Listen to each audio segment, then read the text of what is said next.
It's investment for you, man. You got the skills, you've got the drive, but your boss won't help you thrive. You work so hard, you give your best, but they're keeping all the rest.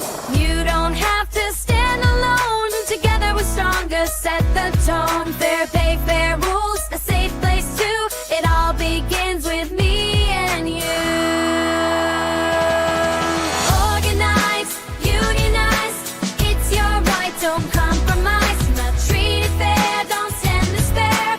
Raise your voice, it's time to care. Together we rise, we win the prize, because a union means we're unified. When you stand as one, you've got the power. You can make big change in just an hour. It's not just talk, it's taking a stand for better pay and a helping hand. It's not about fighting, it's about what's fair, sharing the value of what's made there. If the boss says no, don't be afraid. Together we've got the tools to trade. Organize, unionize, it's your right, don't compromise. Not treated fair, don't stand despair. Raise your voice, it's time to care. Together we rise, we win the prize, because a union means we're unified. No more later, no more wait. To change the rules, create our fate. It's not just you, it's all of us. In solidarity we build the trust.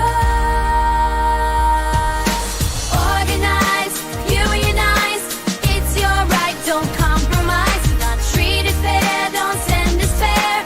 Raise your voice, it's time to care.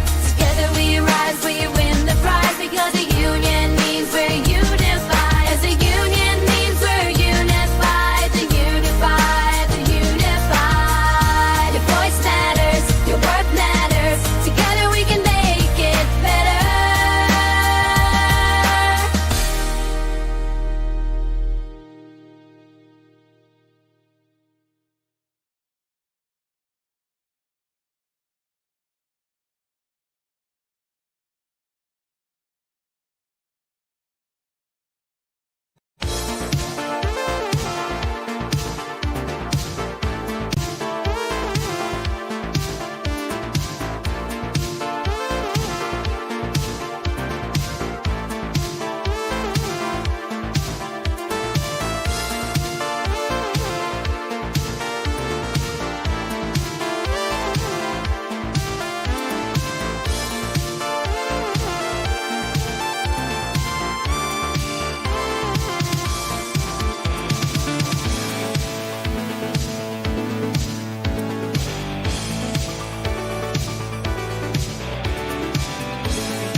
In the depths of the unknown, radio waves like dark shows, mysteries unregraphed and shown. Solutions defy what we know, hidden truths we're never alone.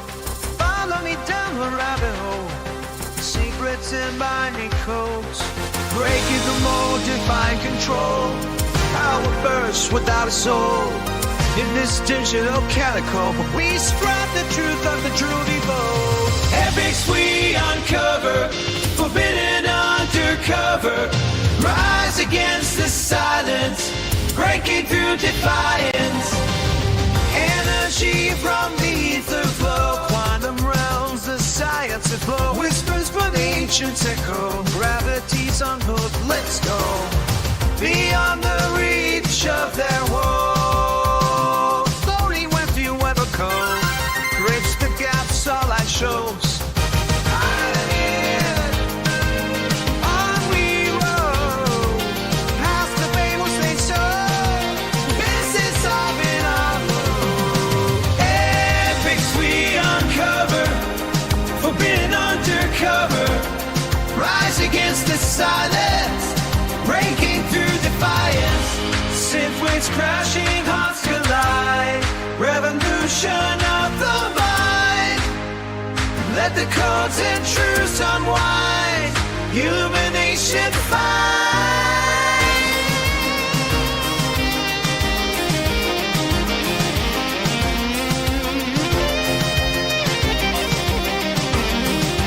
Epics we uncover, forbidden undercover. Rise against the silence, breaking through defiance.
Have you heard about this Benefactor guy? This dude is talking about free energy, but here's the twist. He says it's not free energy. He's calling it energy recycling, which first off is kind of genius, right? Because when you say free energy, people immediately throw you in the crazy bin. But energy recycling, that sounds like some next level Tesla shit. Yeah, man, it's all about the branding. But what is it that he's actually doing? All right, check this out.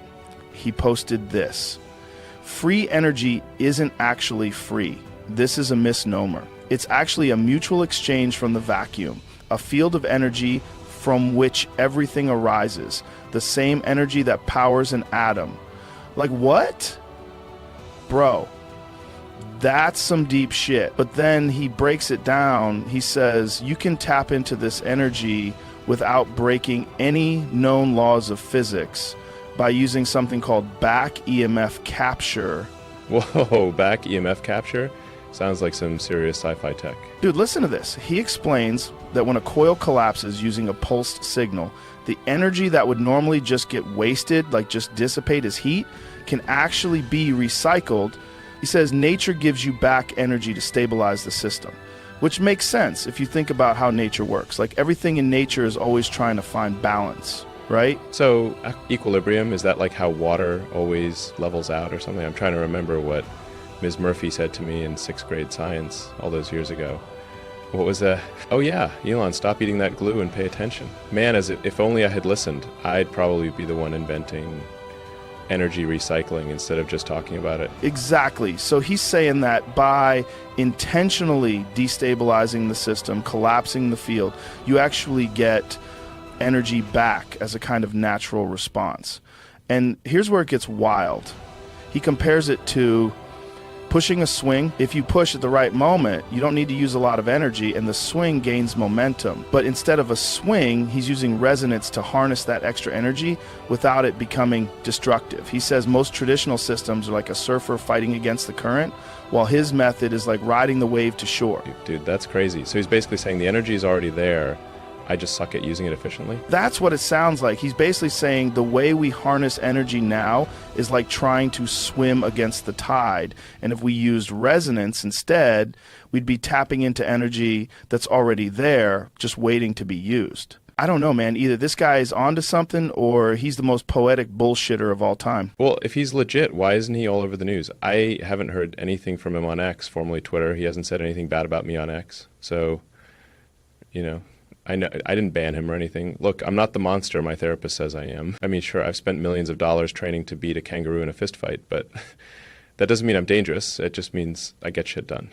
That's the real question, man. But here's the craziest part. I looked into him, and he's not selling anything. He open sources all of it. That's the real question, man. Either the system doesn't want to hear it, or we're about to find out if this guy disappears in the middle of the night. Dude, that's crazy. He's absolutely crazy. That means if he's telling the truth, anybody could build this in their garage. You know what I say? Go fuck yourself, Benefactor. Nope, no patents, no paywalls, just straight up, here, take it, see for yourself. Like, what kind of madman does that? Usually people either try to cash in or they get shut down before they can say a word. But this guy, he's out there on live streams showing people exactly how to replicate it. I mean, if you want to try to take on my Tesla tech, how dare you put out better technology that is cheaper and safer? Go fuck yourself. That's the thing, man. If it's real and people start building it, that's a game changer. We're talking about completely shifting how we think about energy.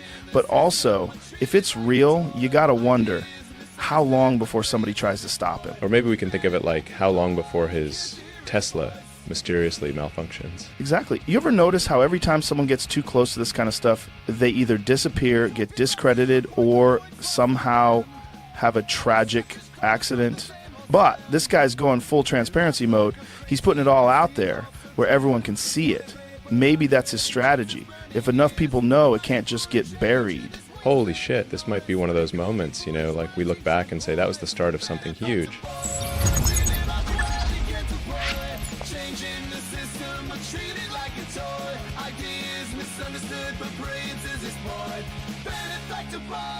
Can't you hear his voice?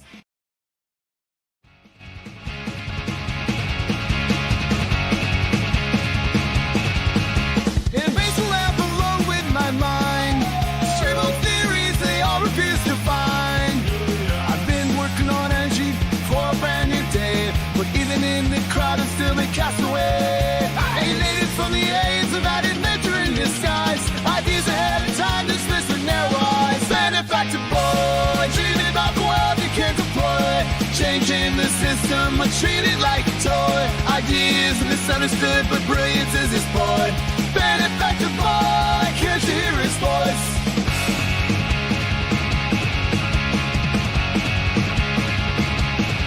Talking about 0 point, the points lost on them. The same old Sam. They laugh like I'm crazy, but I see it all so clear. Exploited paper, unheard injustice, burning ears. Fighting for a change in this wasteland of noise. But they call me foolish, whining and boys. Benefactor boy, dreaming about the world he can't deploy. Changing the system, but treated like a toy. Ideas misunderstood, but brilliance is his point. Benefactor boy, can't you hear his voice?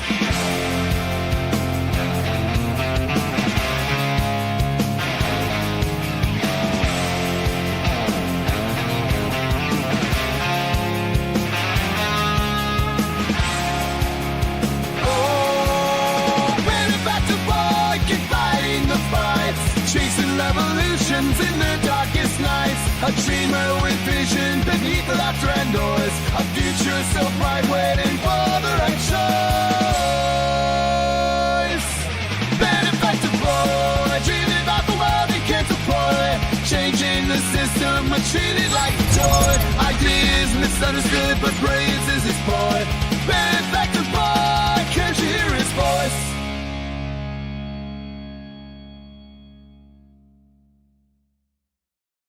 The circuits are sparking, can you hear it?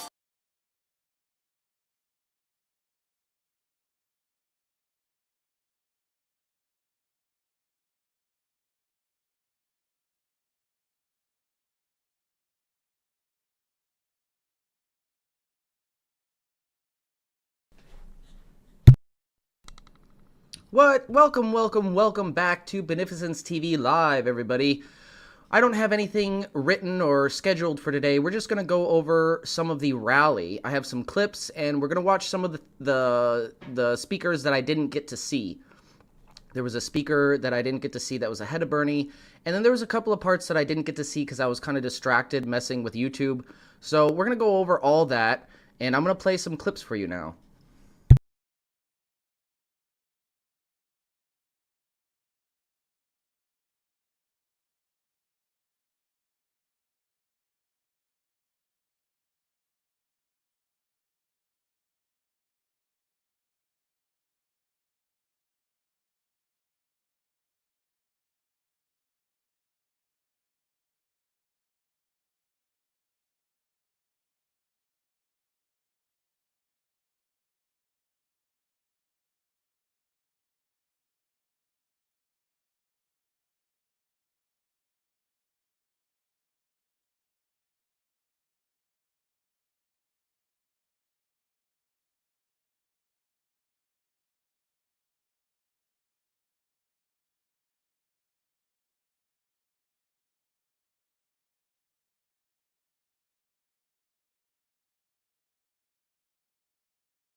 Alright, so when we got there, it was a little bit past the doors opening at 2:30, so we got there around 2:45, and already there was a huge, massive line. We are here at the Bernie Sanders rally event, and as you can see, the line is huge.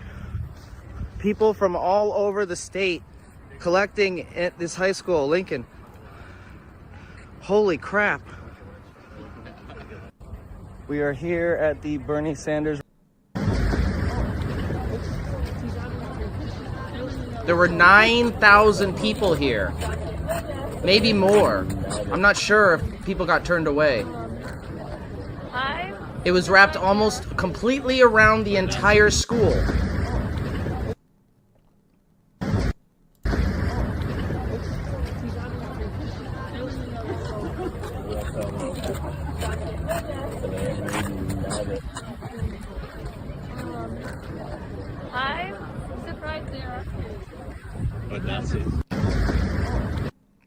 It's the wave!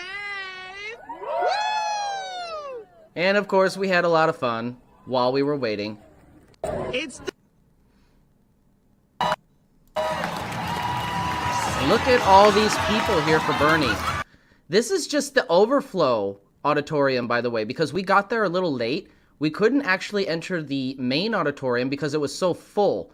So they had an overflow auditorium set up for the extra people, so they didn't have to turn away as many people as they usually do, because there's so many people who are attracted to Bernie's rallies because of all the truth that he speaks, all the truth to power. We ain't gonna let that happen. Nope, we ain't gonna let that happen, Bernie. What $880 billion in Medicaid means. It means that when, in the midst of the healthcare crisis, millions of children will be thrown off of the health insurance they have. Exactly. We are putting children's lives at risk.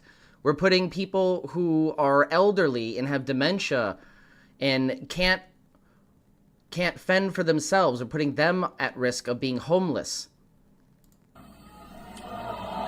If you have a mom or a dad in... I have a grandfather who has dementia and is in an elderly care facility relying on some of these federal programs, and he is at risk. Nursing home, or somebody who may need nursing home, understand that 2 out of 3 people in nursing homes get there through Medicaid payments.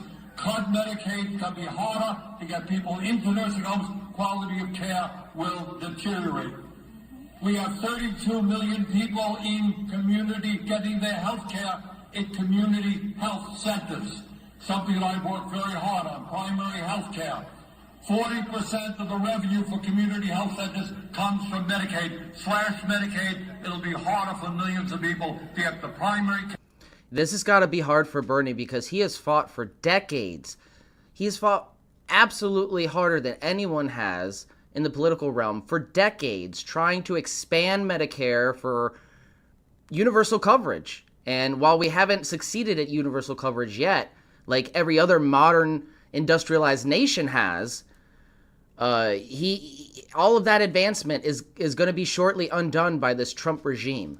So that's got to be devastating for his, his campaign. Yeah, all of the stuff that he fought for is about to be dismantled.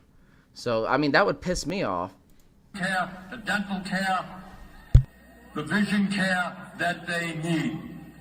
We are not going to allow them to slash Medicaid in order to give tax breaks to the rich.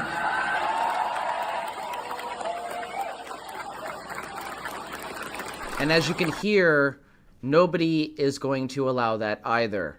There are more of us than there are of you.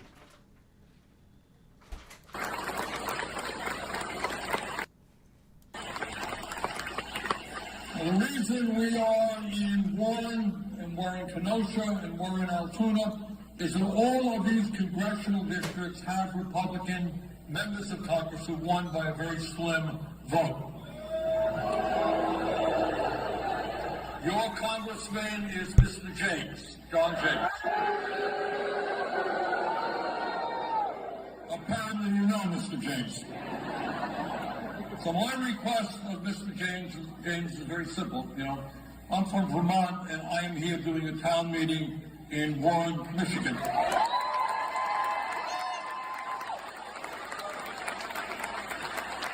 Mr. James, I think your constituents here in Warren would love to do a town meeting with you.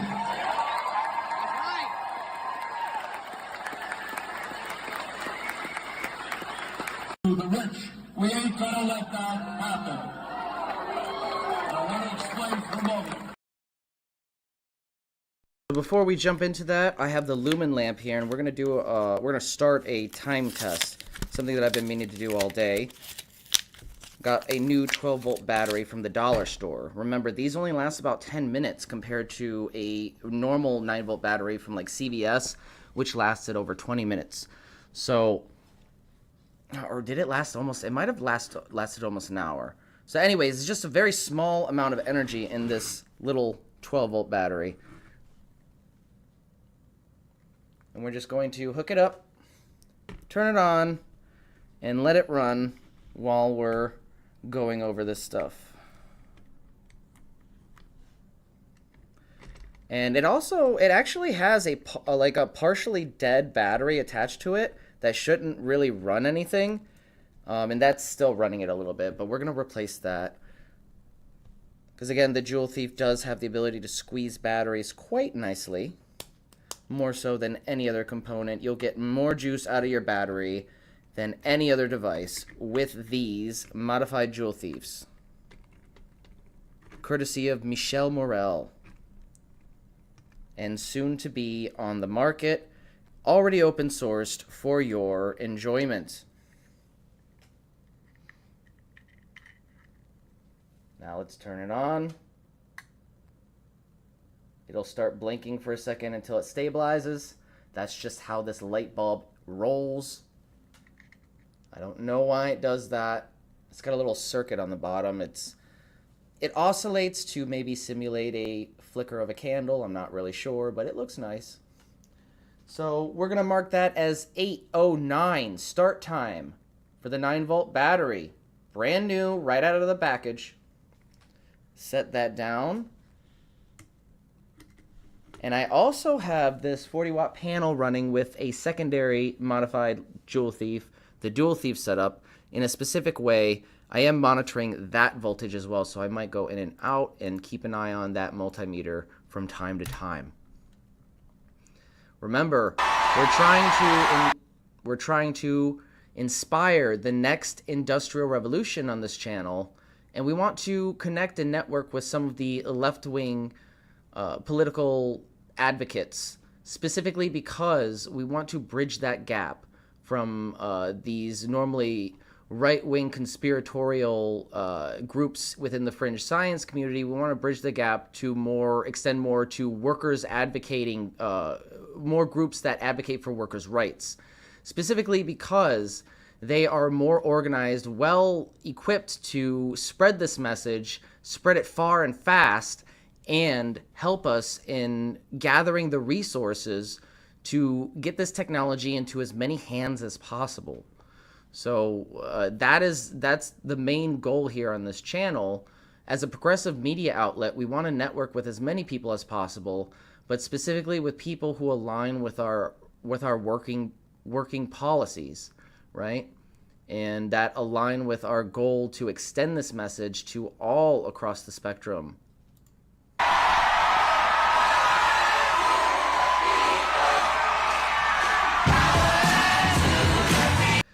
We can't play this. This is music. Oh, this is the speaker, so we're going to rewind this. Anyways, this is the speaker that was before Bernie. This is the one I didn't get to see. And those workers in war. Oh, and one thing that I want to emphasize is this isn't about left versus right. Again, this is not about left versus right. On this channel, the message that we're trying to spread here is it's labor versus capital. If you're a worker, it doesn't matter if you voted for Republican policies, you're still a worker, and you have more in common with workers on the left than you do with billionaires like Elon Musk or Donald Trump, who literally live in a different world and never struggled a day in their life. They don't know what it's like to struggle like you and me. They cannot relate. So that's the difference. Just like at a lot of our other plants, have generated billions of dollars in profits for this company for decades. But to a greedy corporation, it's not enough. A few months ago, thousands of those workers were served with an indefinite layoff notice. That's right. While Stellantis was laying these workers off, the company was planning on moving good blue-collar jobs to Mexico, where they can exploit workers for $3 an hour to make Ram trucks. And then they can ship those trucks back here, right across the border, to America, and they can sell it for the same price. You know, they'll sell them from anywhere from $70,000 to over $100,000 each. You know, when they abuse that cheap labor in Mexico, they sure as hell don't lower the price. And before I go into this further, I want to say this. People in Mexico aren't our enemy. They're our family. That's right. We must remind ourselves that worker struggles transcend borders. You have more in common with a worker in a different country, regardless if our governments are at ends, right?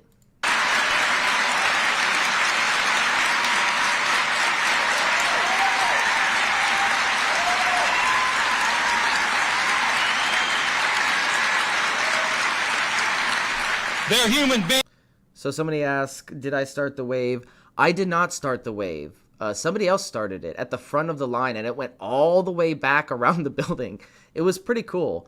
There was a huge line. The line wrapped all the way around, almost entirely around the entire property of the elementary school, which was pretty big. It was, you know, a few city blocks. Beings who are being exploited the same damn way my grandparents' generation was exploited by these corporate people and these rich people. And while they sell these trucks that they make down there and they bring them back here and they sell them for $100 grand, they don't pass that savings on the consumer. They don't pass that. They don't give the workers more. The people at Wall Street and all these executives rake in the difference. You know, so while thousands of UAW families are wondering what the hell they're going to do next, all for a company, think about this, all for a company that was bailed out by the American taxpayers 15 years ago.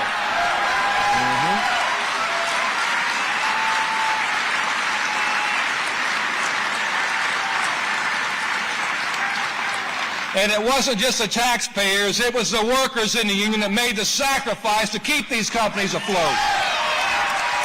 Remember, during the economic crisis or after the economic crisis of 2008, we had to bail out the airlines, and that had the understanding that we were bailing them out so they would prevent cutting jobs and prevent those layoffs.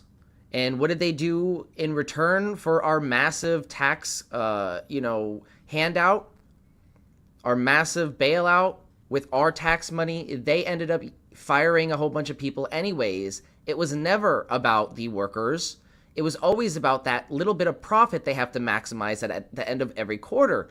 And if they don't, even when economic situations are totally catastrophic for, average work consumers, they have to squeeze that somewhere, whether it's, usually it ends up being the workers' benefits.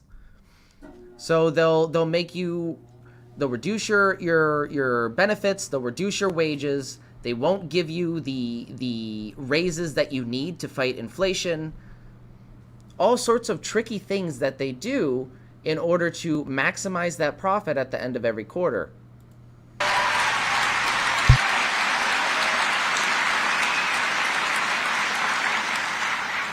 And sadly, this isn't a new story. It's the same old playbook. For over 30 years, we've seen this playbook over and over. Corporations cut good jobs and destroy communities because of our unfair trade policies. Unchecked corporate power and an unfettered corporate greed that has slithered its way into the center of our politics.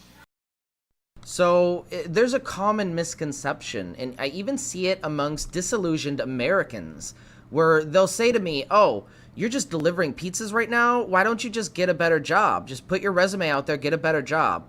But in this kind of catastrophic economy that is equivalent to the Great Depression, that's like telling somebody to go fishing in the fucking toilet. What the hell do you think I'm gonna catch? I'm gonna catch a damn turd. There are no good jobs.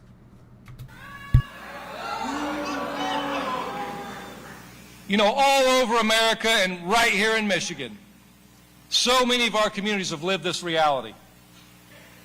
We've lived the layoffs, the plant closures, the shuttered houses on the block, the neighborhood schools shutting down, the hollowed out towns that are left behind with empty buildings. What's up, Clint? That's right.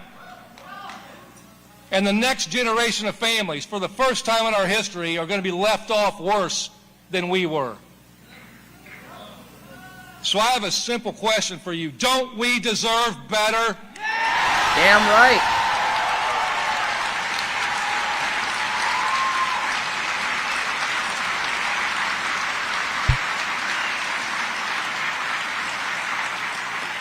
Don't working class people deserve dignity? Don't we deserve to be treated like human beings? We're fed up with a system where billionaires get everything and the working class gets left behind.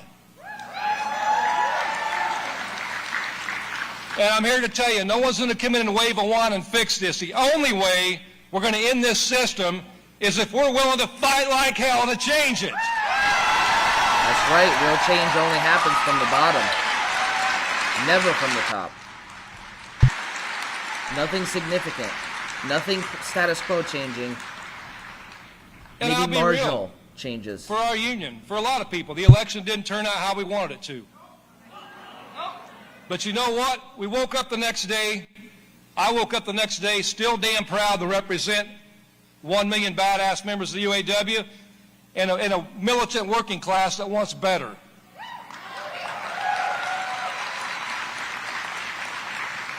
Something else that didn't change. Workers are still up against the same billionaires. And we woke up still fighting for the same, what we call in the UAW, our 4 core issues. And I don't care. I don't care party affiliation. I don't care who somebody's favorite politician is. I don't care what color hat somebody wears. or what color the collar on their shirt is. No matter the party, our mission doesn't change. Our 4 core issues at the UAW are simple. A living wage.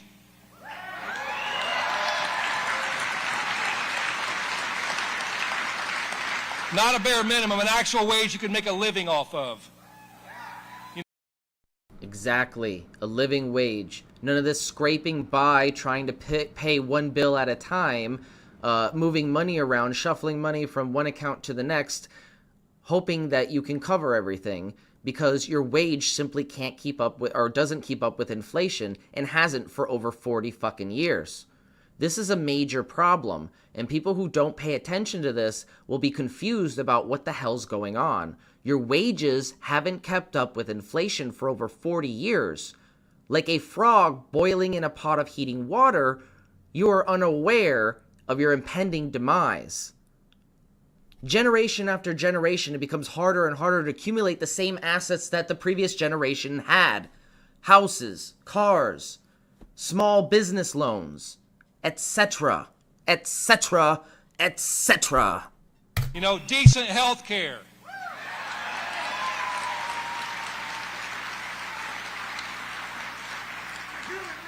A dignified retirement, you know, when people are too old to work and too young to die.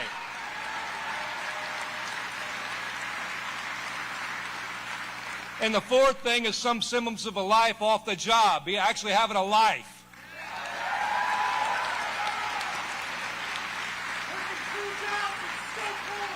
That's right. You know, and that's the thing. These 4 core issues, I mean, they're issues that matter not just to our members, guys, to getting a little everybody too in the working excited. class. And those 4 core issues are what's under attack right now by corporate America and the billionaire class. And I got to tell you this. I'm going to be honest. You know, it's the same corporate America we've seen under Democrats as we've seen under Republicans.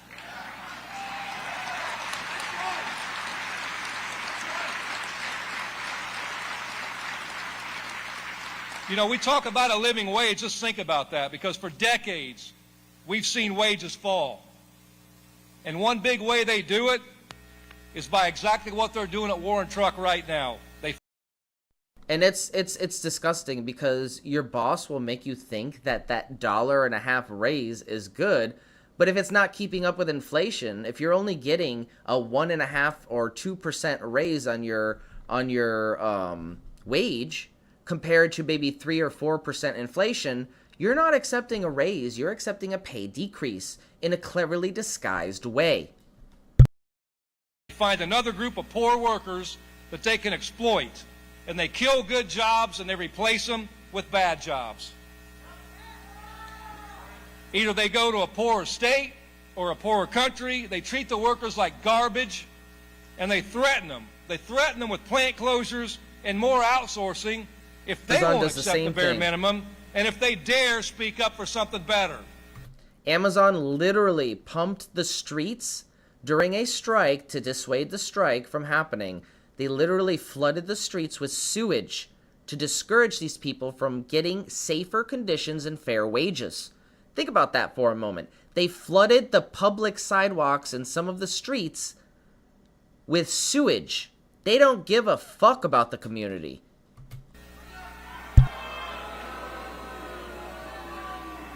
You know, right now we're in the fight of our lives to end the anti-worker trade system that began with NAFTA and has continued on with the USMCA. It's time to stop the global race to the bottom.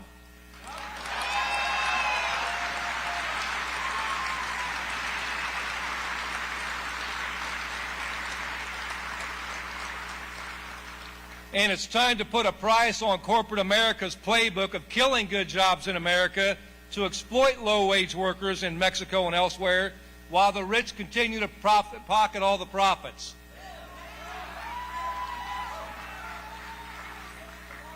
That's right. Our broken trade system screws the American worker. It screws the American consumer, it screws the American taxpayer, and it screws the Mexican worker and everybody else also.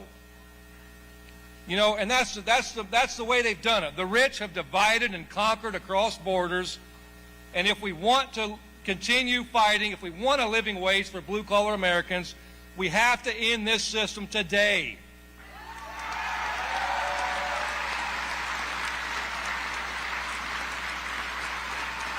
I don't know what's going on with this camera guy. He's getting a little excited here and moving the camera. You know, our second core issue, we talked about health care. You know, right now we're looking at massive attacks on Medicaid and Medicare. And the billionaires, yeah, the billionaires like Elon Musk, who's pulling the strings. That's right.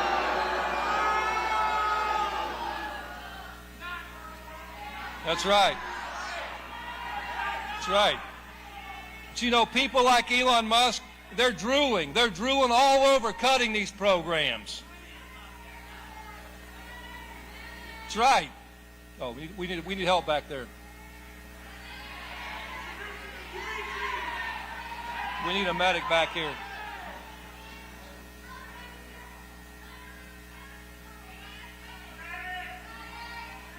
Can we get help back there?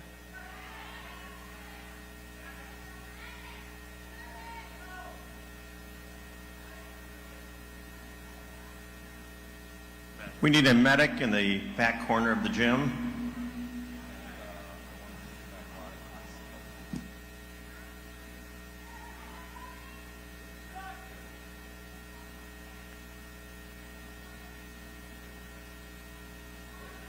Just want to make good.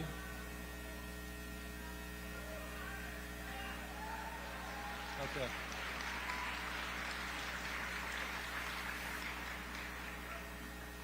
Okay, and that's what we do. We stand up for each other.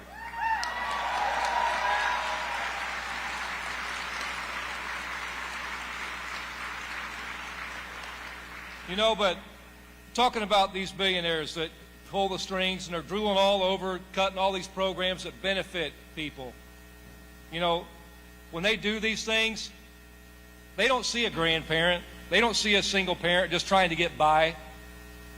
They don't care about a retiree or a veteran or a person with a disability trying to live with some dignity. That's right. They see dollar signs, and sooner or later, when they continue to see dollar signs, they're going to see picket signs.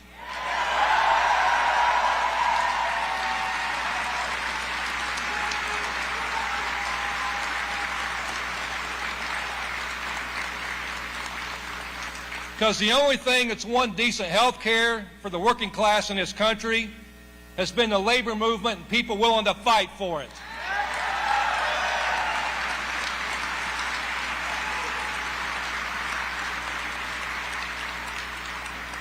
You know, right now in Tennessee, we're fighting for health care at Volkswagen for 4,000 workers there. That's the biggest automaker in the world. And last year, you know, those workers made history by being the first plant in the South to join the UAW.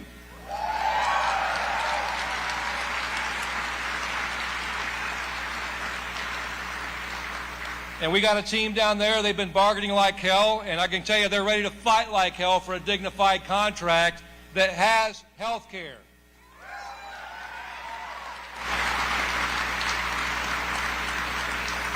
You know, talking about that third core issue, a dignified retirement, Elon Musk calls Social Security a Ponzi scheme.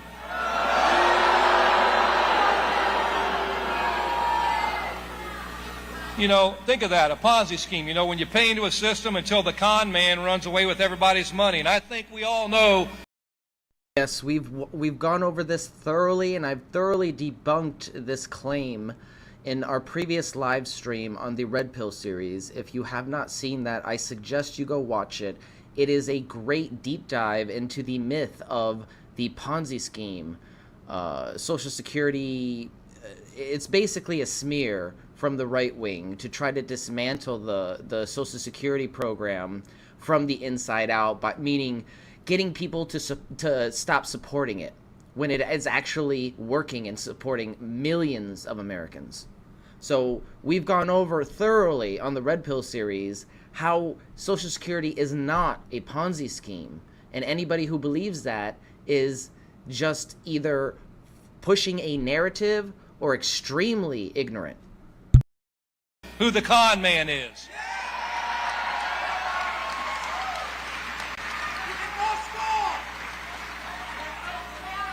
You know, it's not our grandparents, it's not a public school teacher, it's Elon Musk and the billionaire class. And you want to talk about a Ponzi scheme? I'll tell you about the Ponzi scheme. The only Ponzi scheme we've seen in this country in the last 40 years is the rich getting richer while the working class and everybody else gets left behind.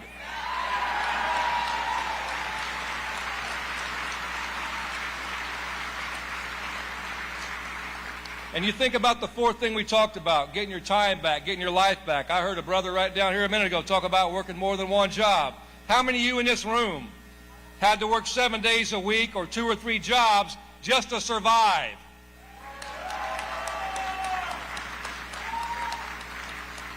How many of you missed doctor's appointments or a family cookout or a kid's birthday because you knew if you missed work, everything may fall apart?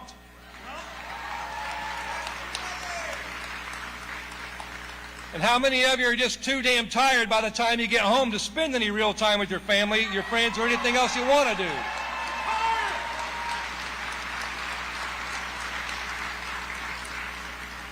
You see, to the billionaire class and the corporate class, we're just machines. We're there to make them money, and if they have their way, they'll work us and all until we die. Means to an end. That's why I say always act your wage, because your boss might work you to death. And we deserve. They kind of normalize this environment where if you're not acting like a robot and working constantly without a break for 8 hours, yes, we don't get a break mandated by law in this country unless you're under 18. So I could work 9 hours, and I have many times, and I still do, without getting a damn break. And it's this environment that's normalized where your coworkers think you're weird or lazy if you don't want to act like a robot and put out more energy than you actually have. You have to conserve your energy at the end of the day because you have other things to do outside of work. You don't live at work. But the economic situation is such that you have to live at work now. And if you don't act like a robot, you stand out from the crowd. And this zombie generation of workers needs to wake up and realize that they're not going to get any better. Their material conditions and their economic situation is not going to get any better unless they make it get better and force that situation. Unless they collectively get together and say, look, you're not paying us fair. You're not putting us in safe conditions. You need to fix this, or we're going to, put a hindrance on your profit. Because we, at the end of the day, make the productivity that leads to the profit. The labor generates the profit, not the dude sitting at the top making all the contracts or the deals. No, your labor makes the profit. Deserve a hell of a lot better than that. We all know that.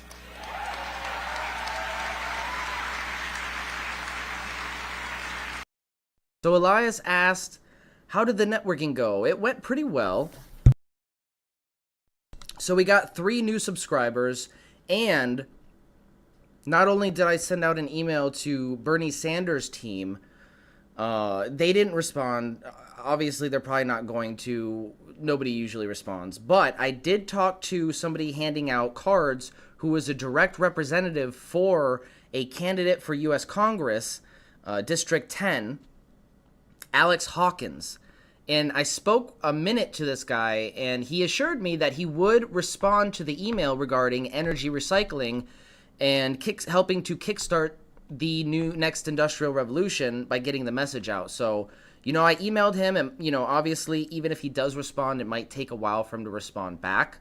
But I'm kind of optimistic that he will respond, specifically because, Senator Sanders and people like him get a lot of emails. And a lot of it, especially no matter how professional I might label it, it might get just labeled as junk or overlooked. Or it could take months for somebody to actually find it and respond back. Whereas, I made a direct connection with this representative for Alex Hawkins, who's running for, Michigan District 10 for the U.S. Congress. And hopefully they get my email and respond to it. And, all I'm looking for is some help getting the message out that energy is not, it doesn't have to be wasted. We can recycle energy with these systems that are very easily replicatable. And I have open sourced everything on this channel to ensure that that happens. And lots of people have already started replicating these experiments that Michelle and I are doing. But we still need help getting the message out. So that's where we are. Hopefully we get a response from one of those emails. I am going to continue to send out emails. Again, just for reference, I've sent out dozens and dozens of emails to different YouTubers and celebrities and high up people, who would be interested in this sort of thing. And I haven't gotten one response from anybody. So, maybe something that I haven't considered, maybe I'll give Jordan from Alchemical Science another reach out, maybe I'll reach out to him again.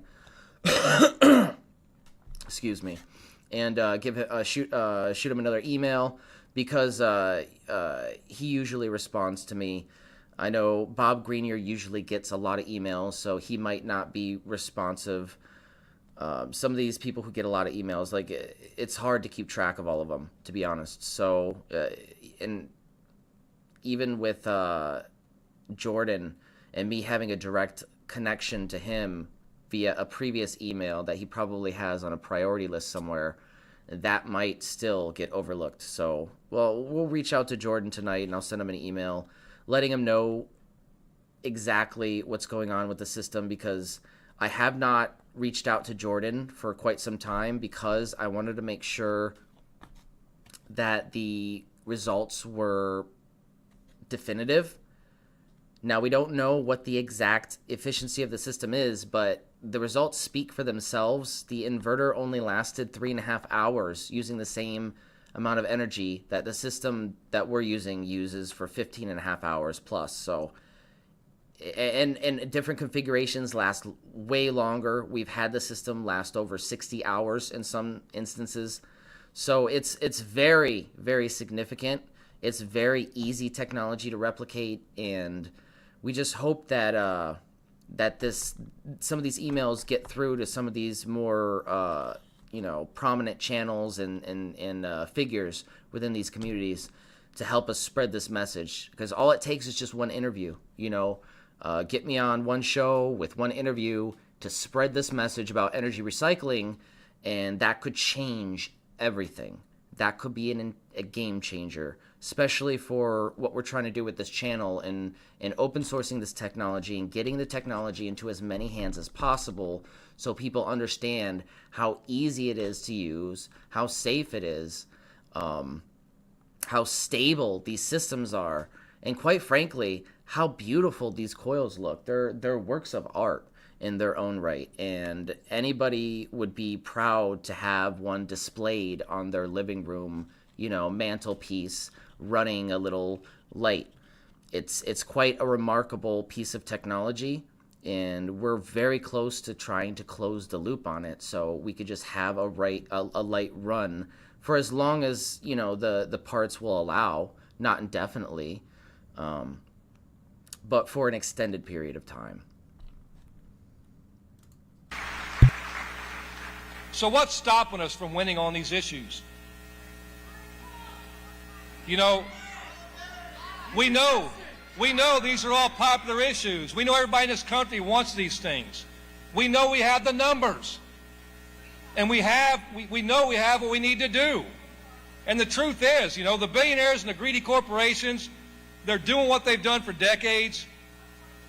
And they've done it because they do one thing. They keep us divided. They want to pit working class people against one another. They want to divide us by race. They want to divide us by gender, by nationality, whatever the hell they can find to do it, that's what they do. We got to stop it.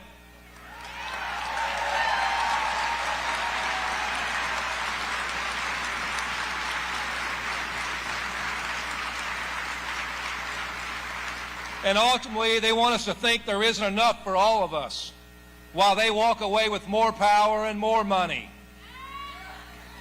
Billionaires don't have a right to exist.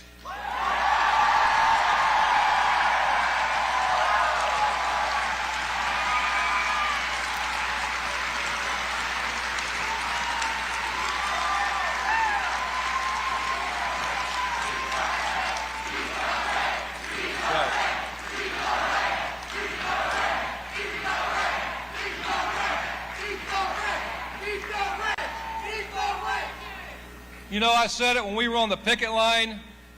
The threat we face in this country, it's not some foreign adversary, it's not some immigrant crossing a border trying to find a better life. The threat is right here at home. It's corporate greed that's destroying this country.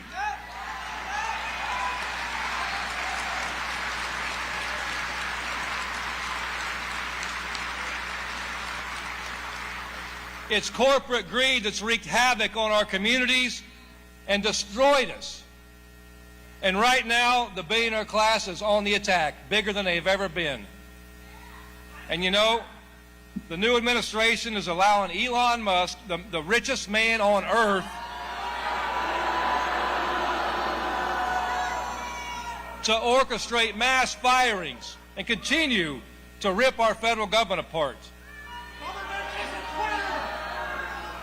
You know, they're gutting crucial programs. They're laying the groundwork to destroy Medicaid, Medicare, Social Security, and a hell of a lot more. But you know, there's one thing I know. The good thing for us is this. The answer is right here. The answer is right here in this room.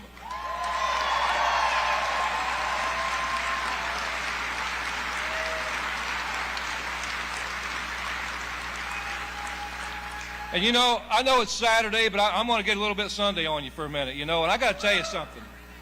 You know, I hear people, and I hear a party in particular, talk about religion, and they try to claim to be the party of religion, everything else. You know, one thing I know about religion is this. You know, the Bible I've read talks about... If I started a party, it wouldn't be a party of religion, it would be a party of spirituality. What's the most powerful, or what's the most important commandment when Jesus was tested? And I got to tell you, you know, what it was, you know it, love the Lord your God with all your heart, all your mind, all your soul, and love your neighbor as yourself. Love your fellow human being. Yeah, we actually have a video clip, I think, or no, it was a live, it was on the live stream. I'll clip it later to show you guys before we end the stream. We actually had a lady speaking about just this. I don't know if this gentleman was speaking at the same time and she was playing off of what he was saying, or if it was just a coincidence and she was saying the same thing. Basically, everybody is aware.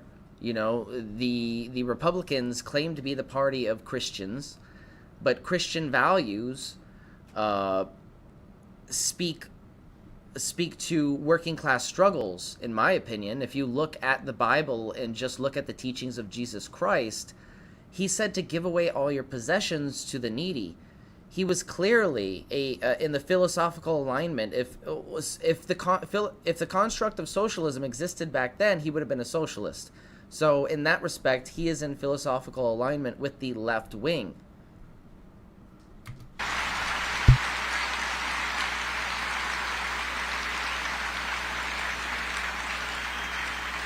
It doesn't say what color they are, it doesn't say what sex they are, it doesn't say how they identify, it doesn't say where the hell they come from. It says love your fellow human being.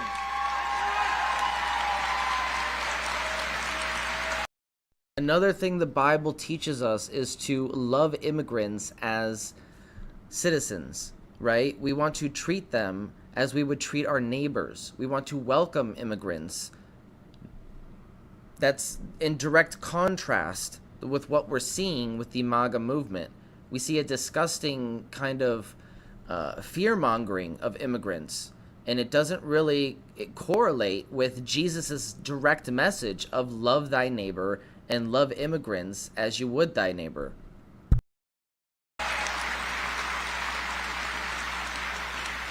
And you know, in our sit-down strike for the big three, you know, I talked about this, and I spoke about this the night before we went on strike. You know, Matthew 17, 20, 21. For truly I tell you, if you have faith the size of a mustard seed, you will say to this mountain, move from here to there, and it will move, and nothing will be impossible for you.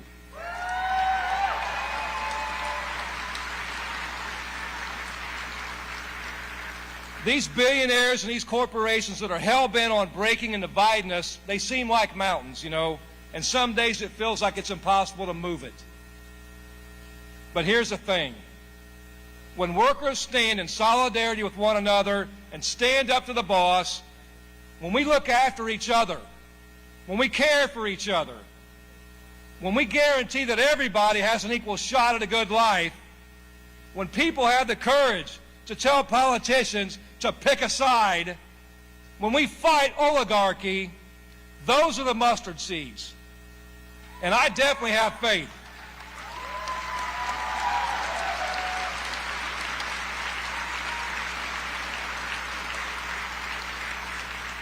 I have faith that when working people stand together and fight for what we deserve, we can move mountains.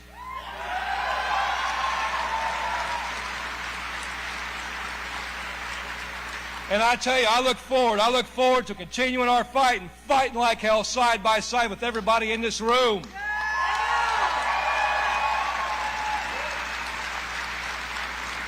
He's almost done. That's how we're going to do it. We're going to do it together as a united working class. And I got to tell you, somebody I want to bring up now, there is no greater champion in the world for the working class, a hero for the working class, a uniter than our friend Bernie Sanders. Oh,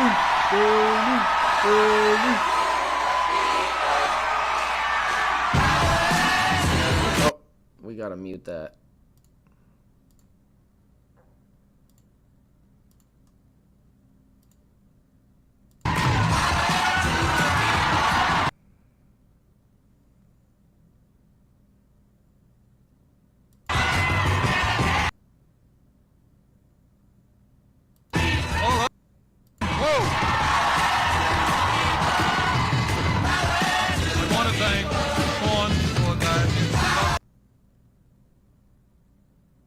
Have one of the great progressive trade union leaders in America.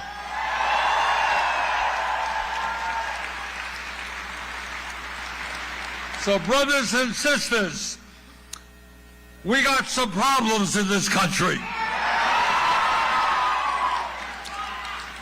We have an administration that is leading us to oligarchy, and an administration that is leading us to an authoritarian form of society, and an administration that is leading us toward kleptocracy.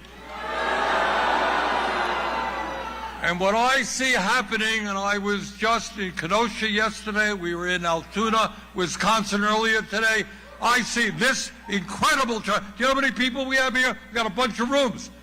We got over 6,000 people.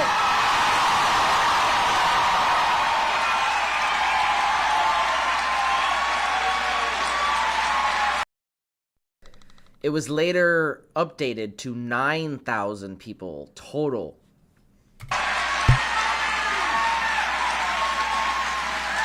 So what I see happening all over America is people, not just Democrats or independents, but Republicans as well, saying we fought for too long and too many people died for democracy. We're not going to oligarchy.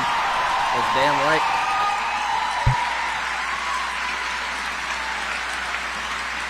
You know, it's a funny thing that we are right here in Abraham Lincoln High School. And I thank the high school for allowing us to use their facilities. So I want to tell you a little story. In Vermont, on Memorial Day, I usually go to a parade, a beautiful parade, one of the largest in the state, in a town called Vergennes, Vermont, in the northern part of the state. And at the end of the parade, people assemble at the town green, and people give speeches. And the organizers always bring up some kids from the high school to say a few words. And what they ask the kids from the high school to say, one of the speeches, is to recite Abraham Lincoln's Gettysburg Address. You all remember that?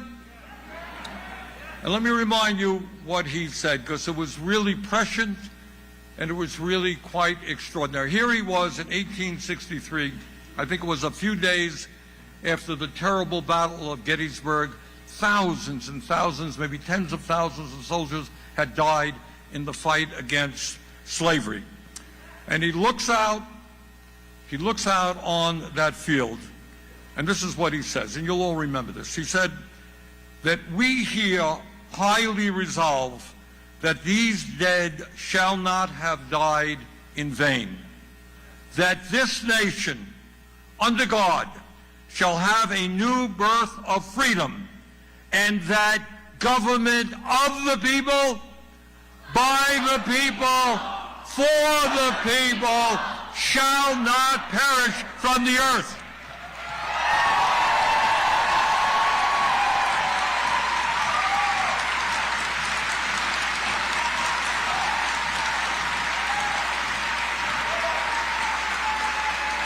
And that is why we are here today.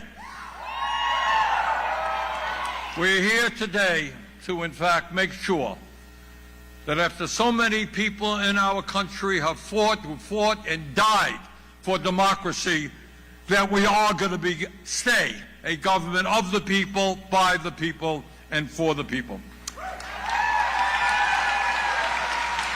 And I want to tell you what we are up against, because you got to know what this struggle is about, and I think you all do. And I want you to think back just 6 or so weeks ago when Donald Trump was inaugurated. This is very, very important to understand here what he's about to explain. Now, think about who the people were. Now, I had a box seat. For whatever reason, I got pushed to the front of that. So I was like 3 feet away. And right behind Trump, sitting behind him, were the 3 wealthiest people in America. Hear that? Mr. Musk, Mr. Bezos, and Mr. Zuckerberg. That's not all. Behind them were 13 other billionaires who Trump had nominated to head major government agencies. The literal definition. In other words, they weren't hiding anything. They were telling the American people and the world that instead of a government of the people, by the people, and for the people, we have now become a government of the billionaire class, for the billionaire class, and by the billionaire class.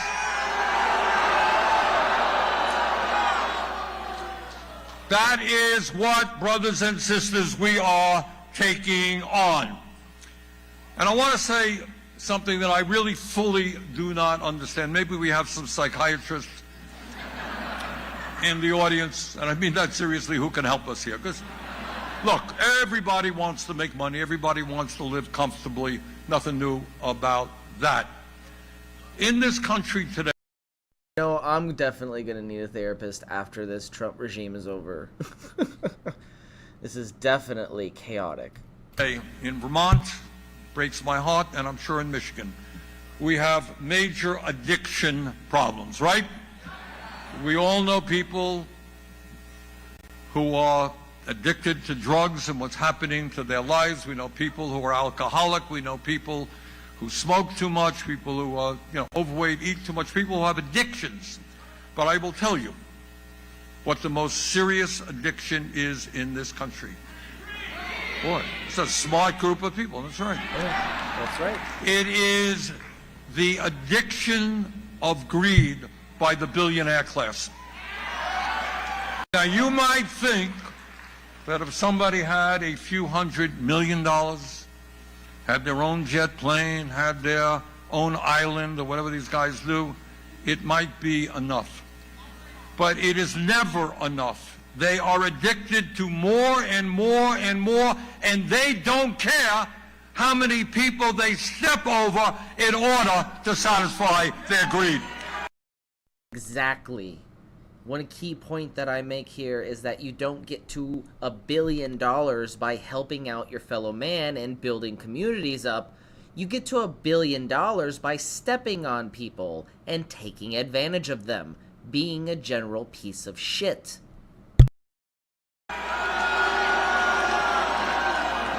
And right now, what they are in the process of trying to do, and it's why I'm here in Warren, to stop them, what they want to do is at a time when we have more income and wealth inequality than we have ever had, when the billionaire class, the people on top, have never, ever, ever had it so good. What they want to do is give over $1 trillion in tax breaks to the 1%, and they do that by cutting $880 billion from Medicaid, over $200 billion from nutrition and other programs that the working class of this country needs. So in other words, this is the Robin Hood proposal in reverse. Instead of taking from the rich, giving to the poor, they're taking from the poor and giving them to the rich. We ain't gonna let that happen. And I want to explain for a moment what $880 billion in Medicaid means. It means that when in the midst of a health care crisis, millions of children will be thrown off of the health insurance they have. If you have a mom or a dad in a nursing home or somebody who may need nursing home, understand that 2 out of 3 people in nursing homes get there through Medicaid payments. Cut Medicaid, it's going to be harder to get people into nursing homes. Quality of care will deteriorate. We have 32 million people in community getting their health care at community health centers, something that I've worked very hard on, primary health care. 40% of the revenue for community health centers comes from Medicaid. Slash Medicaid, it'll be harder for millions of people to get the primary care, the dental care, the vision care that they need. We are not going to allow them to slash Medicaid in order to give tax breaks to the rich.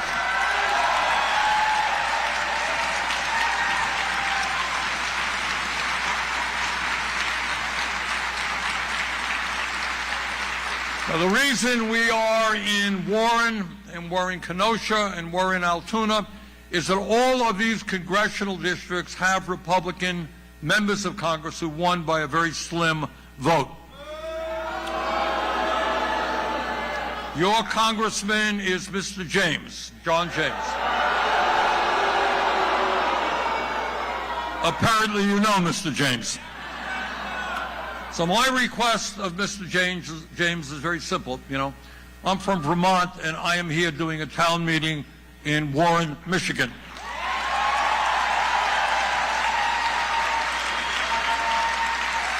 Mr. James, I think your constituents here in Warren would love to do a town meeting with you.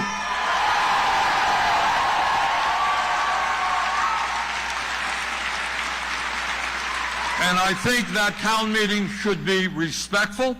People, he has the right to make his case, let him speak. You have the right to ask him questions. And I think the question that is most on people's minds is, why would any member of Congress vote for massive tax breaks for billionaires and then cut Medicaid, education, and nutrition?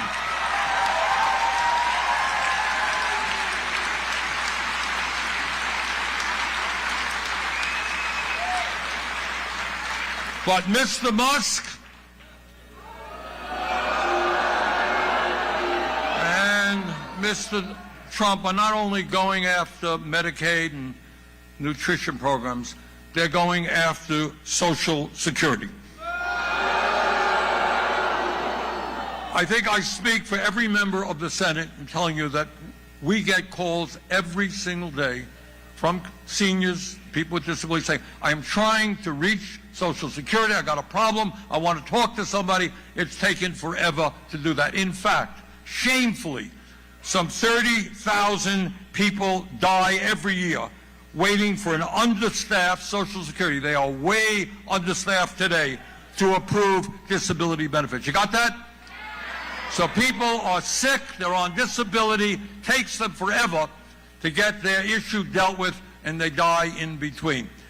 What Musk and Trump are proposing are massive cuts to Social Security staffing, which would make it harder for people to get their claims addressed. That would mean more people will die. That is not acceptable.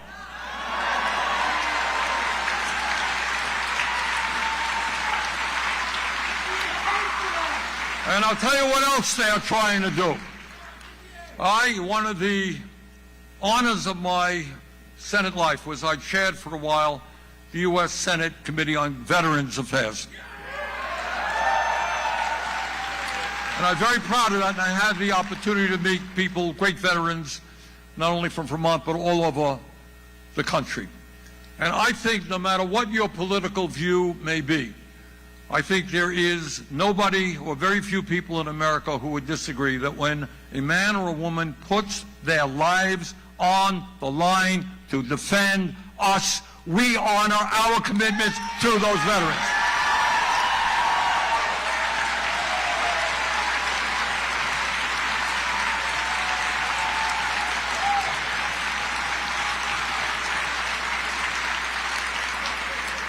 But at the behest of Mr. Musk, the VA has announced that they intend to lay off 83,000 employees at the Veterans Administration. And that will mean for veterans to go into VA health care, a deterioration in the quality of care they get. For veterans who are waiting for their benefits, it will take them longer to get. Now, just yesterday, Foreign Wars, the second largest veterans organization in the country, said, quote, we now call upon VA to reconsider its planned reduction of 83,000 employees. The VFW is right. I call on the Trump administration, rescind that order.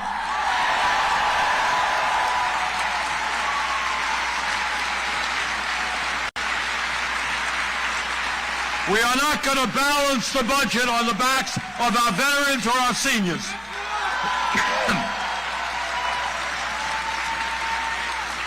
I'll tell you something else.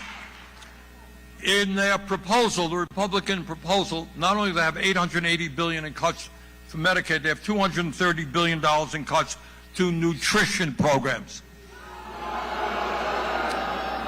Now you tell me, in what universe, in what world, in what religion is it acceptable to give tax breaks to the very richest people and cut food programs? So, Milwaukee Biker says, believe nothing from these liars without proof. I've been researching these topics my entire adult life. Bernie is absolutely telling the truth here. If you don't want to believe it, that's up to you. If you don't want to do your independent research, that's on you.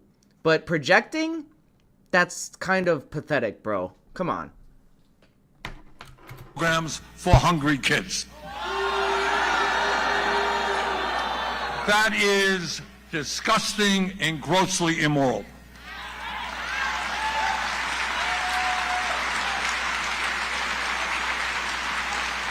Now, obviously, one of the ways you dismantle programs is you cut staffing. You cut massive amounts of workers at Social Security and VA. They can't deliver the services that people need. So right now Trump and Musk are in the process of laying off hundreds of thousands of federal employees. And put yourself, we have any federal employees right here? Yeah? All right. And we thank them for their service.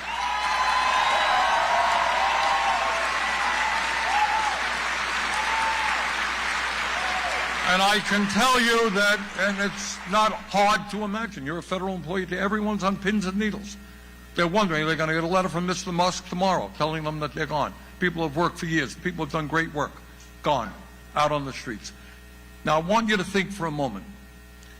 If Mr. Musk can do this arbitrarily, fire hundreds of thousands of federal employees, think about what will happen when the technological revolution of artificial intelligence and robotics really gets hold in this country. Think about it. Everybody knows that this revolution is coming, and that means that many millions of workers in the private sector are going to be displaced. If Musk can simply throw out onto the street, for no decent reason, hundreds of thousands of federal employees, what do you think they're going to do when robotics and artificial intelligence comes? They're going to replace those workers, and they're going to throw them out on the street as well. This is a prelude to what they're going to do in the private sector. Now, I happen to believe that technology unto itself is not a bad thing.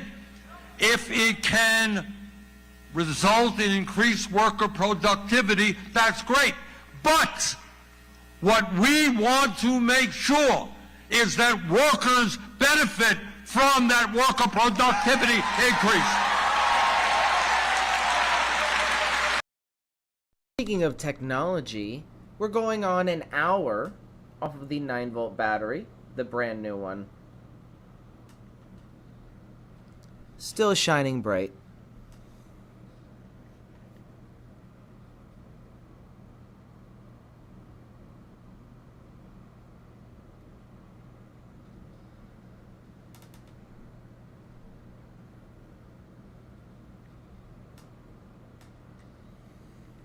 We're going to continue to test that for its longevity. Remember, we're recycling energy. This is the same circuit as we're using with the Lightning Thief setup. We're still recycling energy. This can be adjusted for efficiency, but currently I think it maxes, or Michel said it, he got it to max out around 90% efficiency, like 95%, which is really good. It is very efficient. So, especially with this 9-volt battery, we're going to continue to test the longevity of it with this 0.6 watt LED. Again, it's been going on for an hour now. We attached it at 8:09.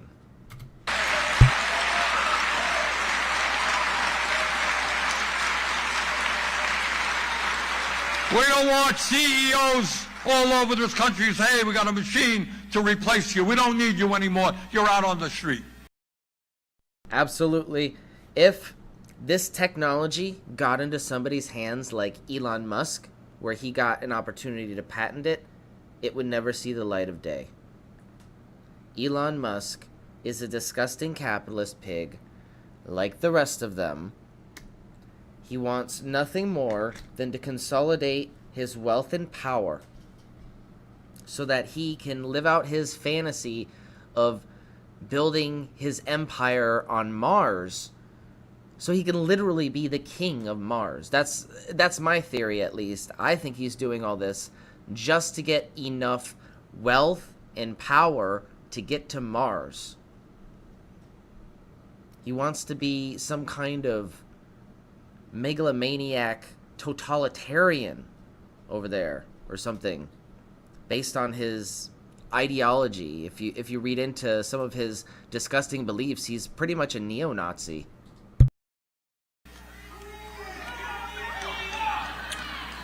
Now, what we are up against is not only the incredible greed of the billionaire class, we're up against something that we really have never experienced in this country. And I'm not going to stand up here and tell you with a straight face that politicians never lie. Never stretch the truth a little bit.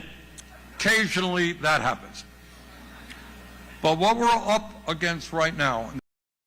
That's true.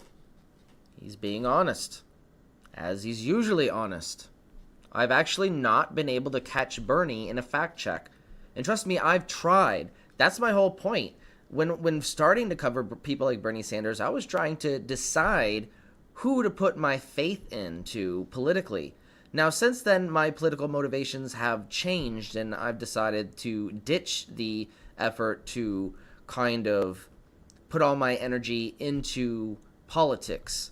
Rather, we just advocate for worker cooperatives, and that's what Beneficence TV is going to expand into eventually, hopefully. We'll be able to take on more content creators and more help, and then everybody will be part owner of the business. There will be no CEO. It will be one worker, one vote. We will all get to decide the key decisions, not the creative controls for each channel and content, but rather the key decisions, what to do, what to produce, when to produce, and what to do with all the, where to produce and what to do with all the profits that everybody helps generate.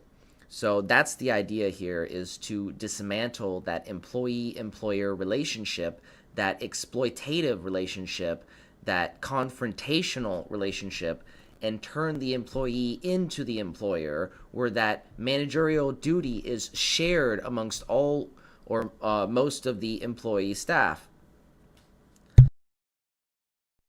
So that is the goal.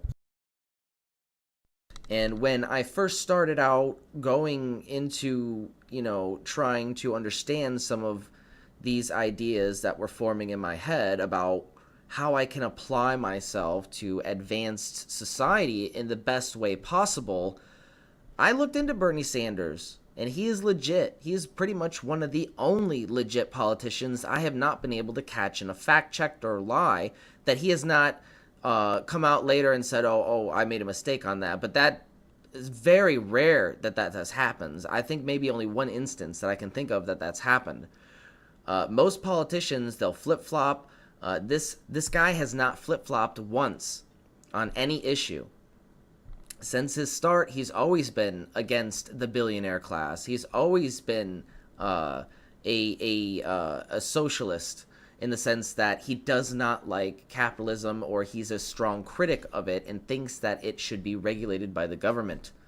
Now, I believe in my socialist principles that it is kind of pointless to put all your energy into the political realm, because it's already bought and paid for, and it's an inevitable outcome of late stage / end stage capitalism, where my focus is more on the organization of labor and just advocating and explaining how worker cooperatives are more efficient, how they are less exploitative, how they can benefit society as we grow into a stronger worker cooperative market, right? So, and I'm not saying force companies to become worker cooperatives. That's kind of authoritarian. What I'm suggesting is what they have in Italy, in a place, I think it's a city in Italy, I can't remember the city, but they have the right of first refusal by law if you're going to sell the business, or if you're going to close the business.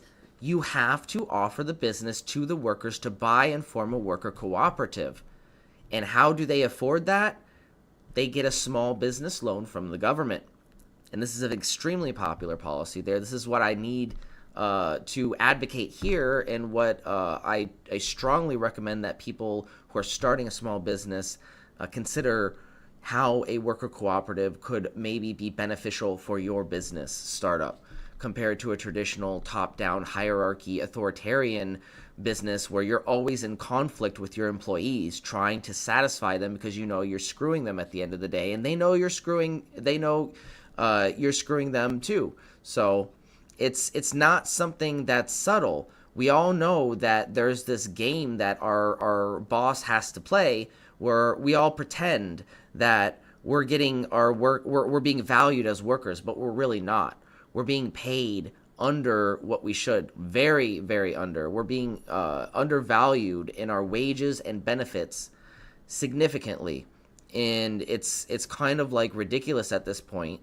So when thinking about a business startup, worker cooperatives, they just make more sense. And sure, they do have their own unique set of challenges. As always, you're going to have challenges with a business startup, whether it's capitalist organized or more collectively organized. So the point is that although you might have your own unique set of challenges for a worker cooperative, in the long run, they are generally more efficient, less exploitative, and overall more even, more what's the word I'm looking for? Egalitarian. They're more egalitarian. They're democratic, right? You're not screwing anybody because you're making decisions collectively. You're not trying to maximize profit, rather, in that instance, unless you actually are, that's your goal of the business. But in our instance of Beneficence TV, we're not trying to maximize profit. We want to dump as much money as we make back into the business, right? We're not trying to maximize profit so much as expand as a media outlet and get the message out. Providing the service is what's most important, and it's what should be the main focus for most businesses. Unfortunately, when you organize businesses with a top-down authoritarian hierarchy of power, with one individual or a group in control of the means of production, who produce what they who get what they do not produce, and juxtapose that against a mass of workers who produce what they do not get, well, of course, you're going to have a situation where wealth is funneled into the hands of a few elite people. That's just an inevitable outcome of the system. As you gain more influence in the economy, you're going to have more money being funneled to the top echelons of that society. That's just how the game works out to be played when you organize labor that way, and nobody really focuses on it and realizes that's the main problem, is the organization of labor itself. So when you fix that problem, wealth is distributed more equitably, and you're not really focused on maximizing profit for shareholders rather than providing a service for your community. So it's a paradigm shifting idea, and it denotes very deep philosophical implications, but it needs to be considered. This is enormously important, because we're up against a phenomenon that we have never seen, and that is the big lie. It's like an eco-village. The big lie is not just stretching the truth. The big lie is not just fibbing. The big lie is creating a parallel universe,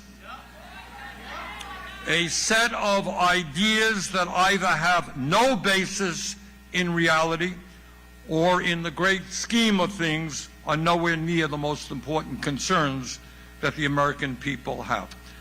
What some of these people on the right are doing is saying outrageously false statements.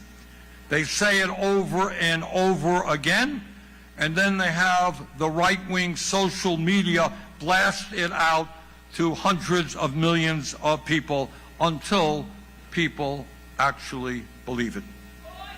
And then, rather than having the... And it's become a problem with YouTube too. They've classified them as authoritative news networks or media outlets, whereas independent media outlets like mine are non-authoritative and are deprioritized in the algorithm. So it's a damn shame, but you know, the truth is going to come out one way or another, and it was always going to be a damn hard fight to get it to come out. So I knew from the start, starting this channel, that it wasn't going to be easy doing what I needed to do to get this message out there. And honestly, that message has changed slightly since I have been working on 0 point energy and kind of, you know, stumbled upon proof of an energy alternative that could, you know, help kickstart the new industrial revolution of energy recycling. So it's a lot to take in.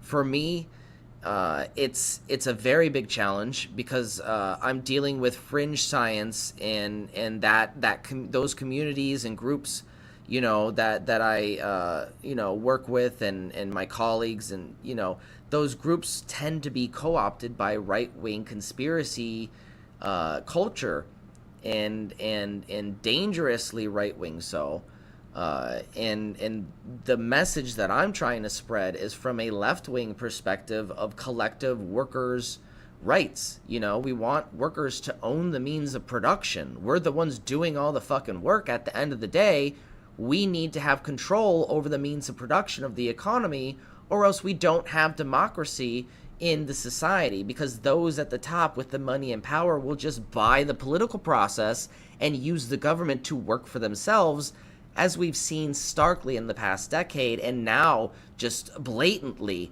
in this recent Trump regime, in the developments of basically a cash grab.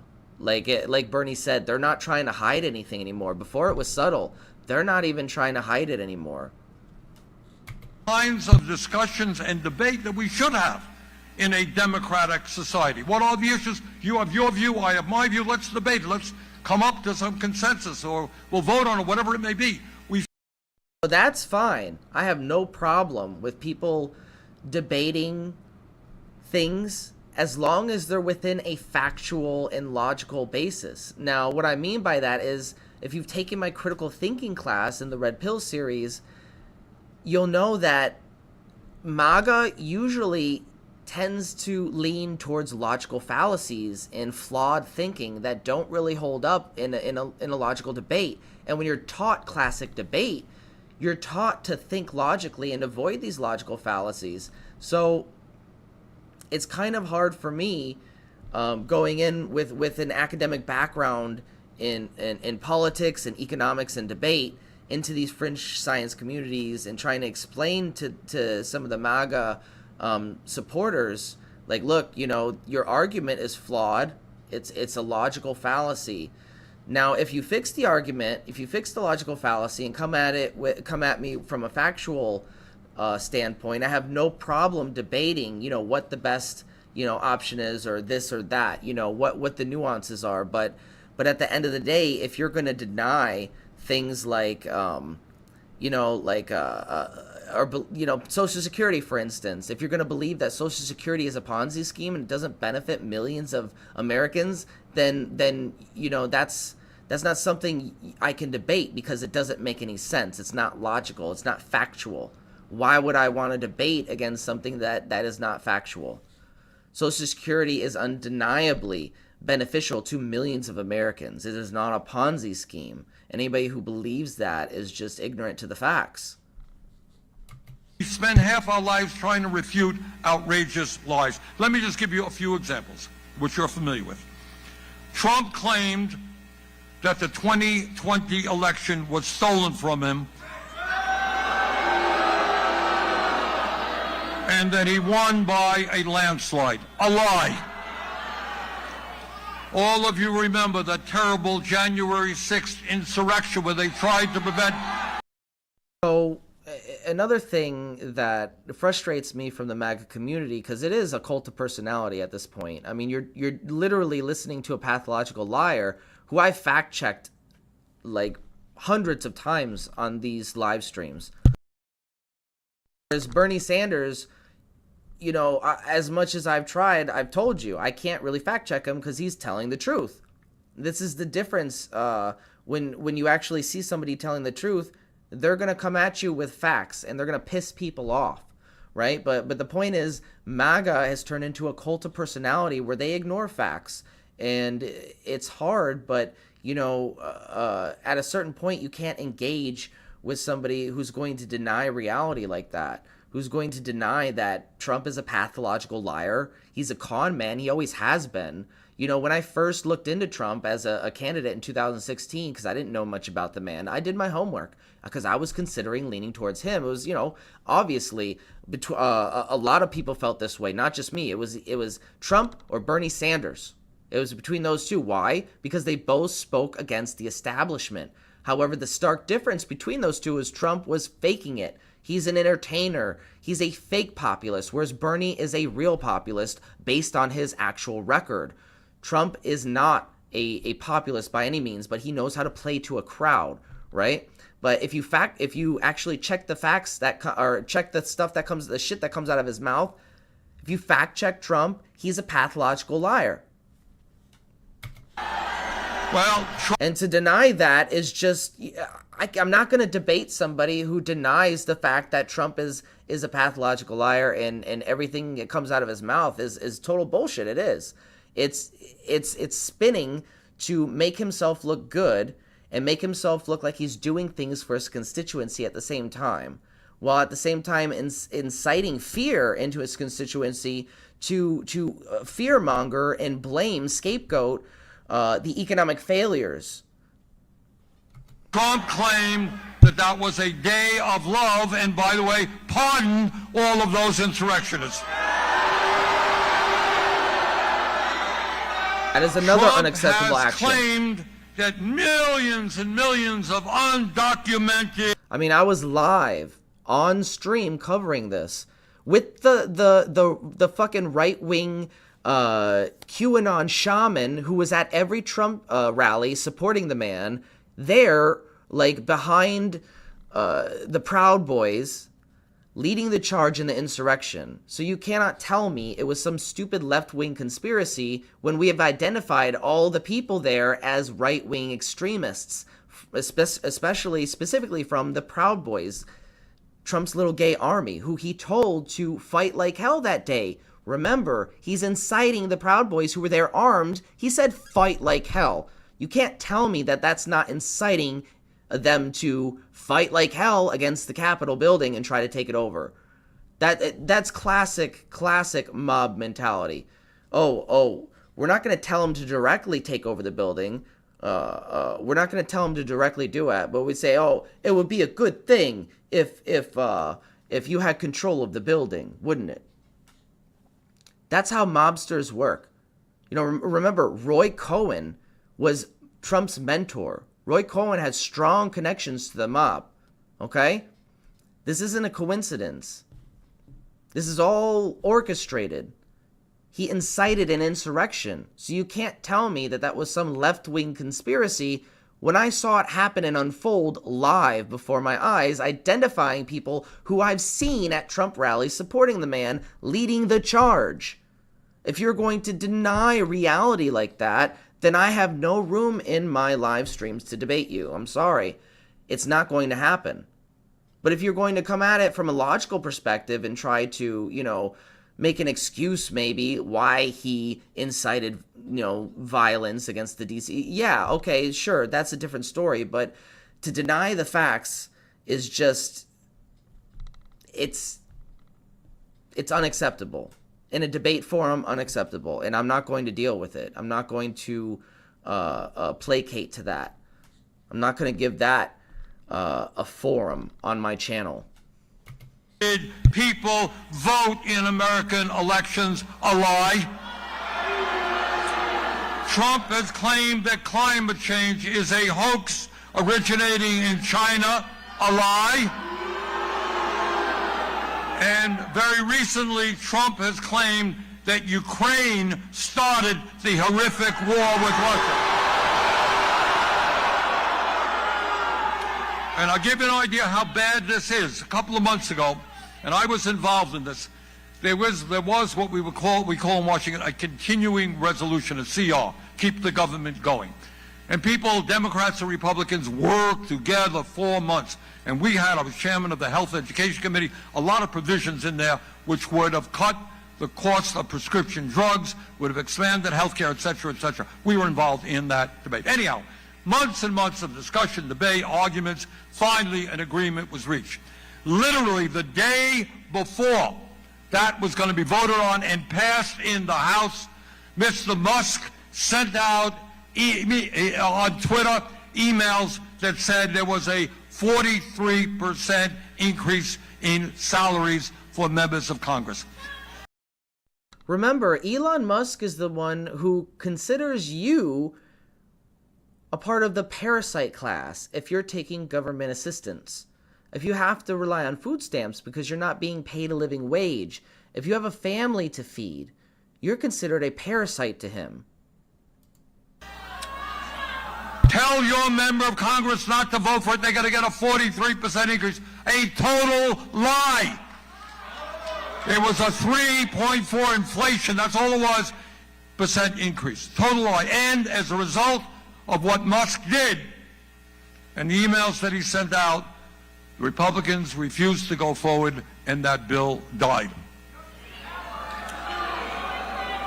And it doesn't stop. If some of you have heard Trump's State of the Union speech, he claimed he picked up on something that Musk had started, and that is, you all heard, millions, zillions of people who are 200, 150 years of age, 500 years of age, they're all receiving Social Security benefits. So we went over that. That was actually a glitch in the system because, not because it was overfunded, that federal program was underfunded and they didn't have the current technology.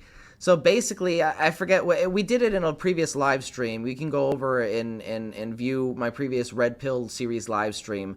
But this has been debunked, and actually Joe Rogan was fact-checked live about this as well. So it turns out, like, because the system wasn't properly maintained and updated, when you transfer, you know, like, I guess one data chart to a current system, it has to interpret the data somehow, and it interprets it wrong. So it just fills in that data randomly or something. There's more details on it in my previous live stream. I really don't know too much about it, other than the fact that basically the system was underfunded. You know, they didn't keep up the system like we've seen with so many different, not just federal programs, but with companies in general. You know, places that are you know, making a lot of money, but at the same time have very, very low tech. You know, like you would think, oh, you would have decent computers with modern operating systems. Nope, they cut all that to maximize profit because the economy is so bad, people aren't really buying anything anymore. They have to cut those costs wherever they can. And that's unfortunately what we see in the world we live in. You know, we go to different countries and, you know, specifically Scandinavian countries where their social safety nets are properly funded by rich people. The rich people are taxed at a fair rate, and they're paying into these social safety nets. Yeah, their roads are a lot nicer. Their public services are a lot better, a lot more plentiful. You know, their parks, their public parks are beautiful. There's things that you just wouldn't believe that they provide for their public as a service. So. Oh, all right. And I got two questions. We're going on an hour and a half. Why would he do that? With our 9-volt battery. What is the no? What is, if you say to people, the average American, you know, that Social Security system is really corrupt. You got all these people there, 200 years of age, they're getting it, it's all corrupt.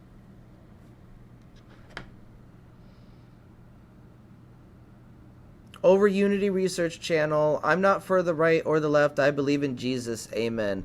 Yeah, I can respect that, Over Unity. To be honest, I can respect that.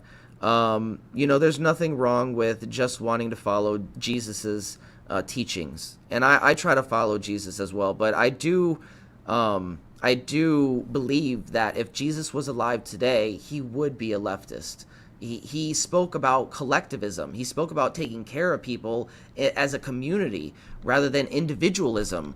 And that is a direct reflection of our left, right-wing political spectrum, right? We have the political spectrum, left to right, and then we also have the authoritarian, libertarian spectrum, the economics axis, which is the y-axis on a political compass. So, you know, you know, it's all about perspective, I guess, but it's my personal belief that if Jesus was alive today, he would be a collectivist. I don't think he would be an individualist at all.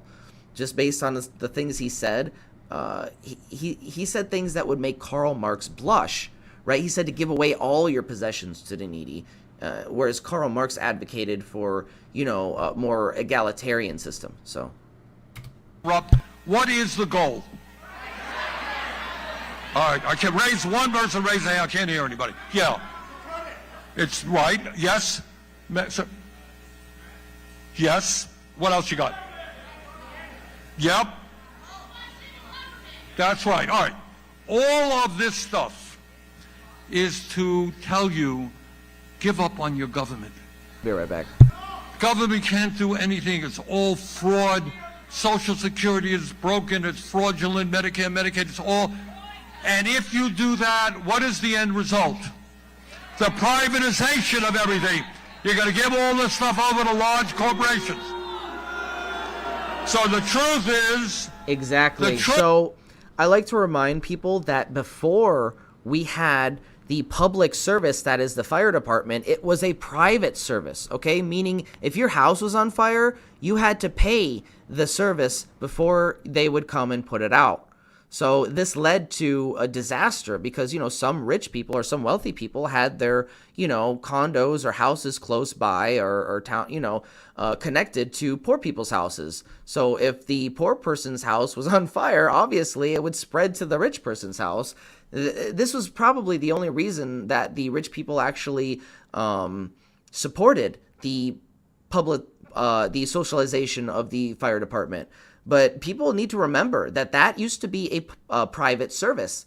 And if that gets dismantled, you're going to have to pay for a service before the fire department comes and puts out the fire in your house. And with that, we're going to go to a quick public service announcement because this ties in directly to our PSA here.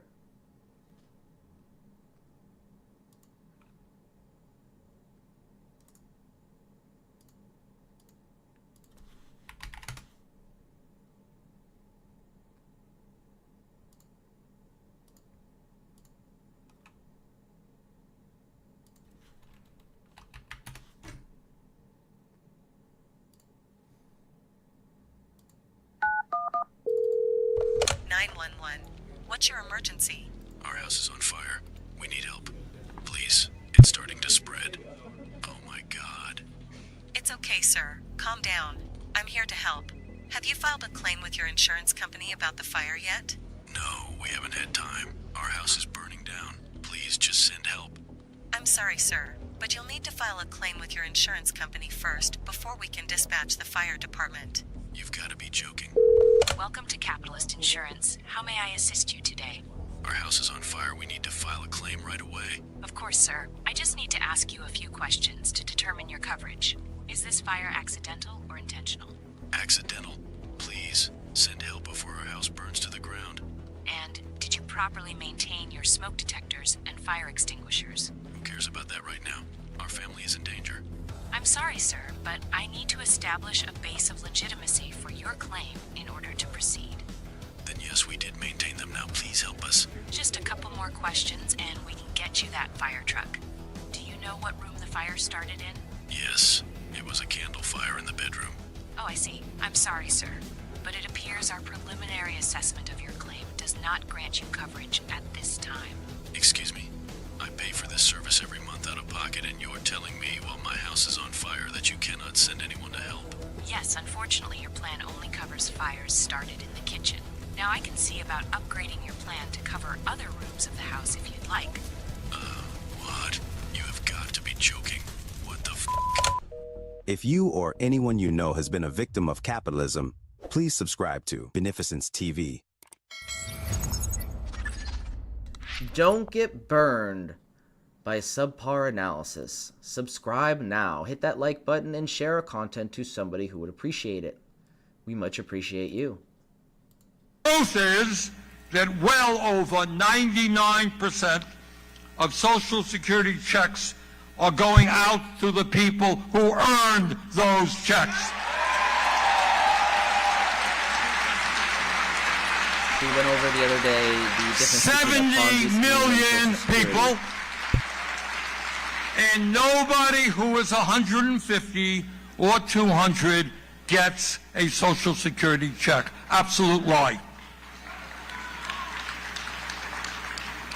Now, the purpose of all this lying. You hear people, that one guy's in the back screaming, Elon Musk is a fraud. He is a damn fraud. He's an absolute con man.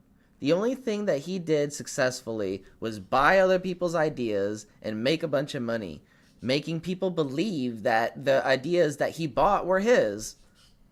Not giving any credit to anybody who deserved credit. I don't think he's named one damn engineer behind one of his fucking Tesla or SpaceX programs to give credit to. He's always taken all the credit. He loves it. He's a fucking a psychopath. He loves the attention. He's probably very deeply insecure. It is not just to push his right-wing ideology. It's more than that. It is, and this is big stuff that we got to stay on. What they are trying to do is deflect attention away from the real issues, the very serious issues that the working class of this country is facing. And those are issues that Musk and Trump do not want to address because it's not in their financial interests to do so. So, as a case in point, Trump gave his State of the Union speech. It went on for about 28 hours, I don't know. Yeah, this point is also very important to pay attention to, what he's about to say here regarding Trump's State of the Union speech. Of the Union speech. It went on for about 28 hours, I don't know. It was the longest State of the Union, I think it was 100 minutes. And in his 100 minutes, this is what is extraordinary. It's not what he said, it's what he didn't say. It's not what he said, and he spoke for 100 minutes. He could have spoke about all these things Bernie's going to speak about. All the things that everyday working people are that are on the minds of everyday working people. The real questions that keep us up at night, right? He didn't speak about any of the things that are concerning working class individuals. And I think that is very damning, very telling to the direction that this Trump regime is going.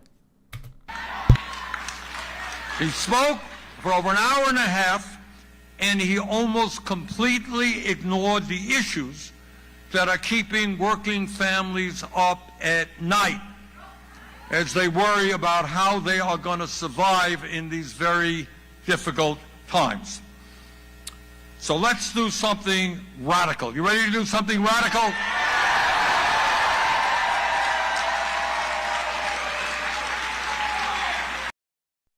Sometimes you have to do something radical in order to wake people the hell up. That's what I say. Just saying. Let's do what President Trump did not do. Let us take a real look at what is going on in America today, okay? All right. So, Over Unity Research Channel says, Elon stated he likes Thomas Edison more than Tesla because Edison was more on the side of making money and monopolizing the power. This really does align with his actions, to be honest. This is kind of exactly the person that he is. He does remind me of a Thomas Edison. You know, he's clever enough to recognize a good idea and steal it. That's about it. Yeah, I completely agree. That makes sense, Over Unity. That makes sense. We are the richest country. We are the richest country in the history of the world. But you know what? 60% of our people are living paycheck to paycheck. Now, unlike Trump, I grew up in a family that lived paycheck to paycheck, and I know a little bit about that, as I expect many of you do. I think that's important to emphasize as well and remind people, especially people who still support MAGA, that Trump never worked a fucking day in his life. He's never struggled a day in his life like you and I have as workers. He was born with a silver spoon in his mouth, and his daddy gave him like $106 million. It might have been more than that. And most of that was supposed to be his inheritance when his dad died, but he was so bad at managing businesses, he went to his dad and begged him for a portion of his inheritance to probably keep some of his terrible businesses afloat. He's a terrible businessman. He's bankrupt over 6 businesses. Maybe a couple of them were intentional, you know, as fraud schemes. Either way, he's a terrible businessman. So anybody who's done the research on Trump will come to the conclusion that he is not a good businessman. He's more of a con man, if anything. If you're just judging him based on success, he before his presidency, he owed more money than he had in assets. So that's not a success by any means. So what does living paycheck to paycheck mean? Tell me. Raise your hands. It'd be loud. Yes, right here. It means surviving. How you survive. Yep, you guys can comment in if you would like, because I'm sure you all know what it's like living paycheck to paycheck out there. And if you are not familiar with that struggle, then you might not be able to relate. Unfortunately, there is some kind of empathy gap growing in America between those who haven't struggled and those who have struggled and currently struggling. Survive, yes. It means little money. What does it mean? Yes. Stress. Hold it one at a time, yeah. Survival. Exhaustion. Well, like fear. Fear of what? A fear of everything. What? Medical care. Yes, ma'am. No money for emergencies. Yes. Making difficult choices. Ma'am. Okay. All right, right there, yeah. No future. All right. Here is the reality. And I think you've all said it in a few minutes. Millions of Americans today are wondering how they're going to be able to pay their rent and what happens if the landlord raises their rent. What do? Rents are going up all over the country. What do you do if the landlord raises your rent? You got to move? Where are you going to move to? You got to take your kid out of school. Where's it going to go? She's going to go. People are worried that your child or your parent becomes sick. You can't afford to take that person to a doctor, or you cannot afford the prescription drugs that your mom or your kid may need. What's going on today in America is people are worried. Just something as simple, as basic. Your car breaks down. You got an old car, right? Your car breaks down. And the guy at the repair shop says it's going to cost you $1,000 to get it fixed. Now what happens if you don't have the $1,000? You can't get your car fixed. If you can't get your car fixed, you can't get to work. If you can't get to work, you're going to lose your job. If you lose your job, how are you going to survive?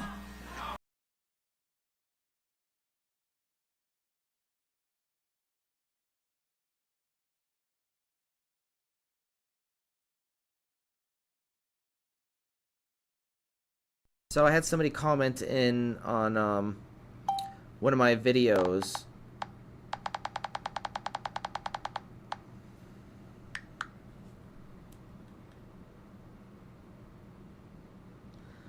He said, "I'm all for Medicare and stuff like that. I just want to be sure that it's not wasting our tax dollars first."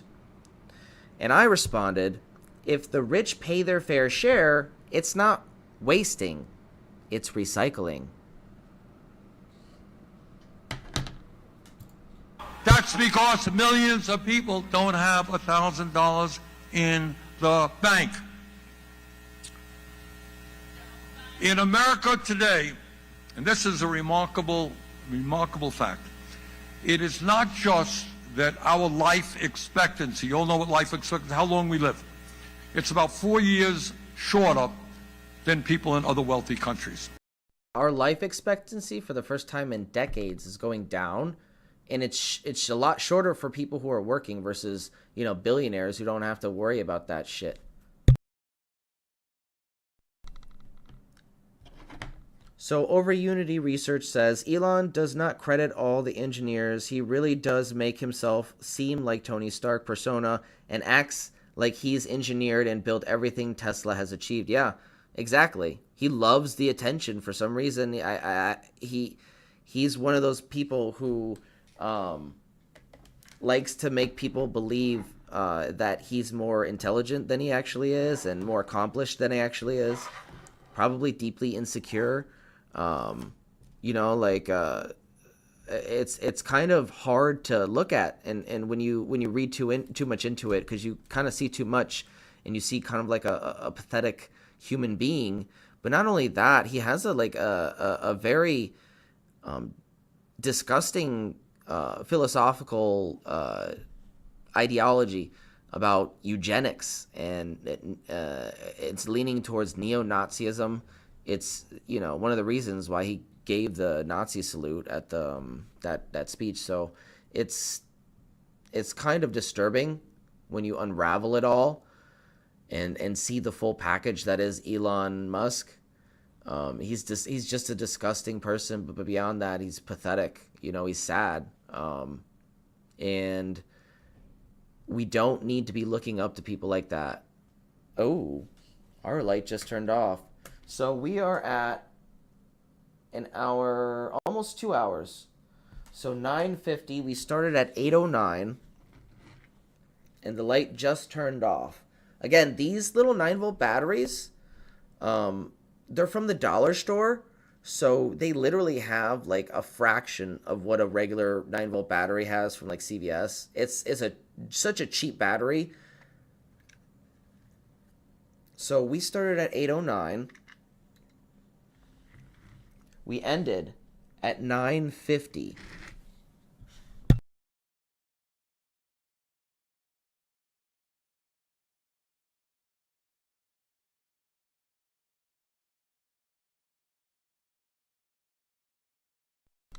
So, a little over an hour and a half.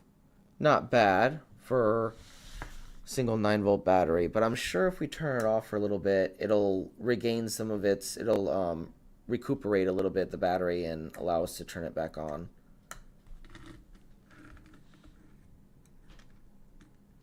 We're going to go to an intermission soon. I'll probably put another battery on here. Let's see.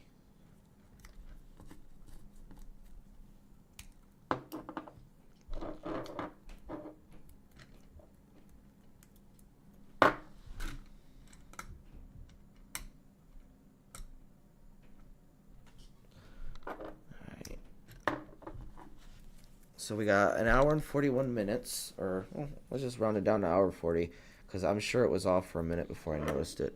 And then we're going to start a new one and go to an intermission in a few minutes. And we should wonder why that is so. But here's something that is never talked about. Now, I want to throw that out to you. I want you to digest it. If you are working class in this country, your life expectancy, on average, will be 7 years shorter than if you are wealthy. Over Unity Research Channel says, that's a cool device, man. I've seen the videos you made on it. Awesome work. Really appreciate it. This is actually my research partner's design, Michel Morel. You should go subscribe to his channel. I'll put it in the chat in a minute. It's called Michel's Bench. He is really amazing at making these little devices, and I've kind of turned his modified Jewel Thief circuit here that's attached to this lumen lamp. I've turned it into the Lightning Thief device that I've been using for my energy gains and energy recycling. But this is basically the same system. It's still recycling energy. It's still recycling that back EMF. Again, it's, you know, I think Michel said it's only like 95% efficient, but that could go up and down depending on what kind of load you have attached. I'm still trying to determine the actual efficiency of this 0.6 watt LED attached to the lumen lamp here, but it's freaking hot, very efficient, especially considering anything else on the market for regarding a portable lamp like this is going to require an inverter of some kind. This does not require an inverter. This is using back EMF recycling and an oscillation circuit to produce that energy. So when you use an inverter, it's producing a lot of waste in the form of heat, and that heat has to dissipate with a fan, and it's really hot and noisy, and usually they're a lot heavier. So this is just a nice solution to all that. And on top of that, when you have the system modified correctly, you can actually achieve, theoretically, you can achieve over unity without breaking any laws of physics. Again, we're just recycling the back EMF that's normally dumped or wasted. If you take that into consideration, you could have more energy output than input by far, because that, you know, most engineers are taught to dump this energy. It's destructive if you don't know how to handle it right, if you're not resonating it properly. So we'll put this new battery on and we'll be in resonance.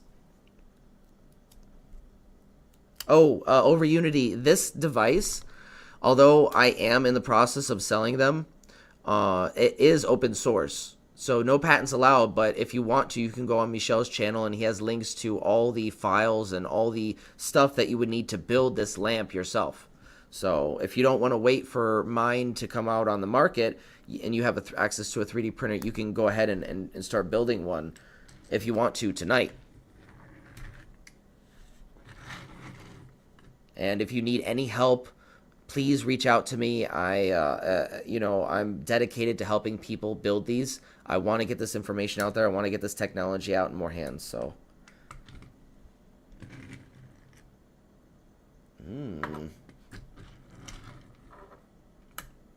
it appears it might not be a battery issue. What's going on here? So I am in the process of trying to troubleshoot this lumen lamp. So give me a second. Oh, there it is. Okay. Yeah, so maybe it was just loose. Okay, so the old battery, let me try hooking up the old battery. We'll do another test with the new battery just to be sure. But maybe I moved this around and it got loose. So if there's a chance I picked it up and it got loose, or moved it slightly and the wire got loose, then the battery didn't actually turn off or run out. Okay, yeah, so this is still going. We'll confirm it with the second test. But again, as I've said before, these batteries, when they're not being used, they do recuperate a little bit. Okay, so that one's completely dead. So maybe, yeah, maybe it did shut off. So there's no, okay, so there's no battery in there. But this one was the older one. It's recuperated a little bit. It's got a little bit of juice in it. We'll run it like that with this one and then put the new battery in during intermission. Now, back to Bernie. Do you all understand what that is about? That means that being working class in this country in many respects is like a death sentence.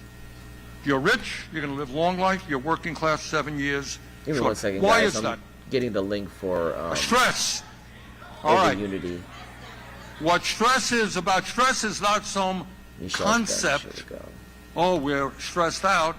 Stress is a physiological reaction.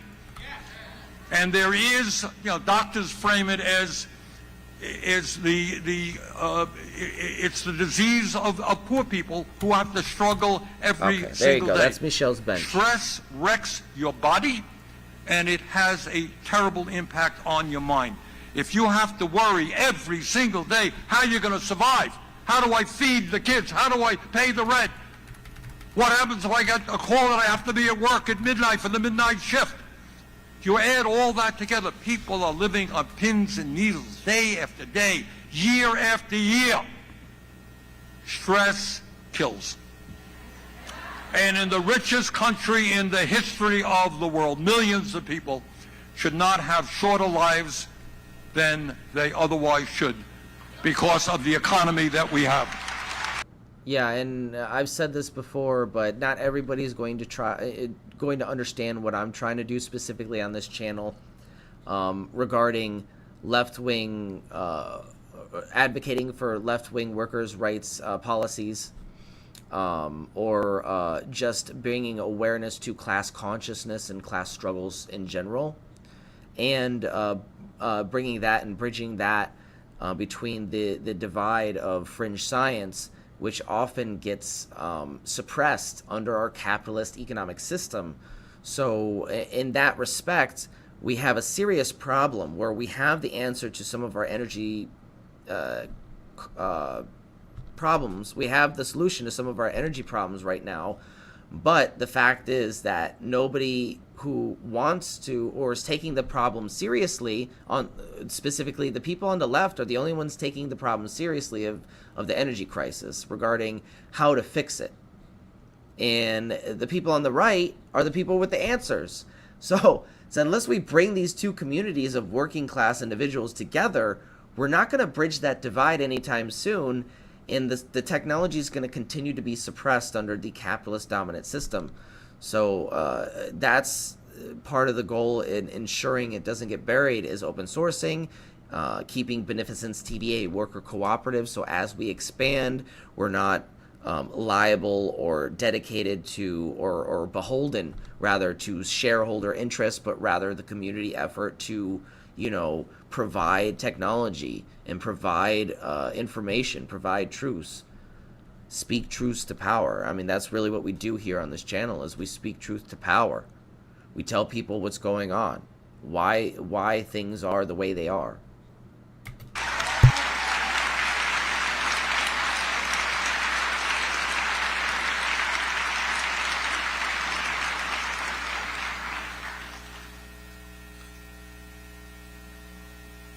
But it's not just domestic policy that we have got to be concerned about under Trump. We are all proud. I think we wake up in the morning, we know it, it's part of who we are as Americans. We are proud that we are the longest standing democracy in the world.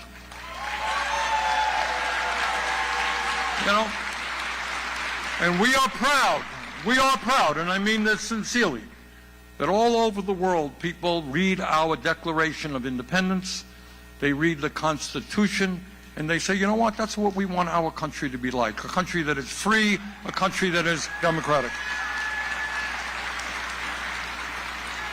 But I have to tell you that for the first time in our 250-year history, we have a president who is turning his back on democracy and allying us with authoritarianism.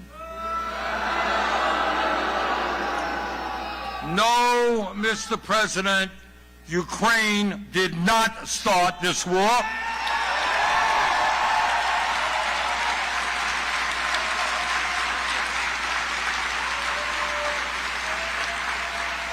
No, Mr. President, Zelensky is not a dictator. Vladimir Putin is.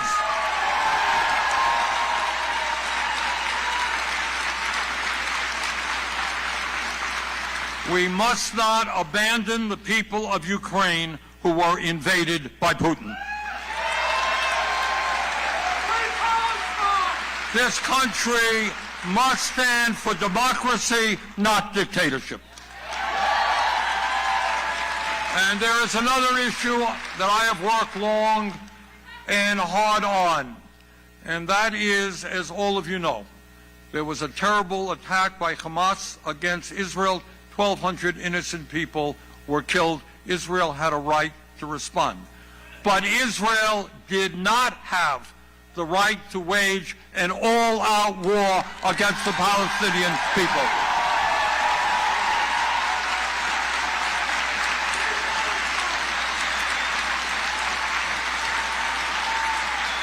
And as a result of that all-out war, 45,000 people, most of whom are women and children, are dead. And as a result of that war, well over 100,000 have been injured. And as a result of that war, the infrastructure, the healthcare, the schools, the water systems, the waste. So we're going to transition into an intermission, and then we're going to go into some gaming. We'll do some lab coat gaming tonight, something that I wanted to do to chill out for a little bit. So we're going to do an intermission for about 30 minutes or so.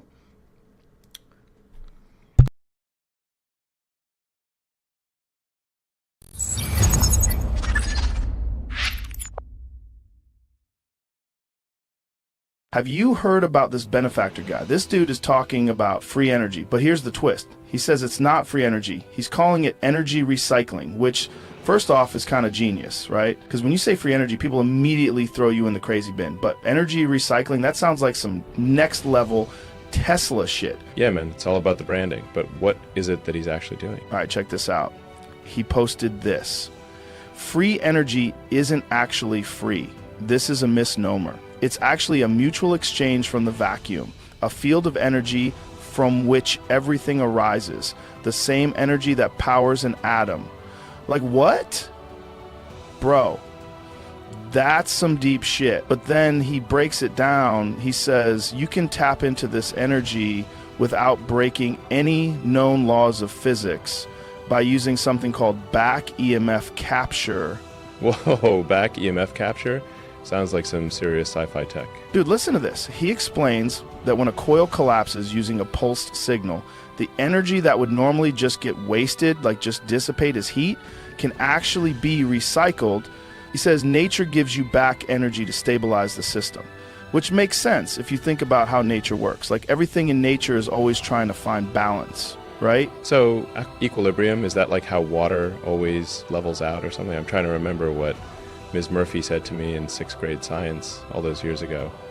What was that? Oh yeah, Elon, stop eating that glue and pay attention. Man, if only I had listened, I'd probably be the one inventing energy recycling instead of just talking about it. Exactly. So he's saying that by intentionally destabilizing the system, collapsing the field, you actually get energy back as a kind of natural response. And here's where it gets wild. He compares it to pushing a swing. If you push at the right moment, you don't need to use a lot of energy and the swing gains momentum. But instead of a swing, he's using resonance to harness that extra energy without it becoming destructive. He says most traditional systems are like a surfer fighting against the current, while his method is like riding the wave to shore. Dude, that's crazy. So he's basically saying the energy is already there. I just suck at using it efficiently? That's what it sounds like. He's basically saying the way we harness energy now is like trying to swim against the tide. And if we used resonance instead, we'd be tapping into energy that's already there, just waiting to be used. I don't know, man. Either this guy is onto something or he's the most poetic bullshitter of all time. Well, if he's legit, why isn't he all over the news? I haven't heard anything from him on X, formerly Twitter. He hasn't said anything bad about me on X. So, you know, I didn't ban him or anything. Look, I'm not the monster my therapist says I am. I mean, sure, I've spent millions of dollars training to beat a kangaroo in a fist fight, but that doesn't mean I'm dangerous. It just means I get shit done. That's the real question, man. But here's the craziest part. I looked into him, and he's not selling anything. He open sources all of it. That's the real question, man. Either the system doesn't want to hear it, or we're about to find out if this guy disappears in the middle of the night. Dude, that's crazy. He's absolutely crazy. That means if he's telling the truth, anybody could build this in their garage. You know what I say? Go fuck yourself, Benefactor. Nope, no patents, no paywalls, just straight up, here, take it, see for yourself. Like, what kind of madman does that? Usually people either try to cash in or they get shut down before they can say a word. But this guy, he's out there on live streams showing people exactly how to replicate it. I mean, if you want to try to take on my Tesla tech, how dare you put out better technology that is cheaper and safer? Go fuck yourself. That's the thing, man. If it's real and people start building it, that's a game changer. We're talking about completely shifting how we think about energy. But also, if it's real, you gotta wonder how long before somebody tries to stop it. Or maybe we can think of it like how long before his Tesla mysteriously malfunctions. Exactly. You ever notice how every time someone gets too close to this kind of stuff, they either disappear, get discredited, or somehow have a tragic accident? But this guy's going full transparency mode.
Alright everybody, I was gonna do some lab code gaming, but my computer seems to be glitching a little bit, so I'm going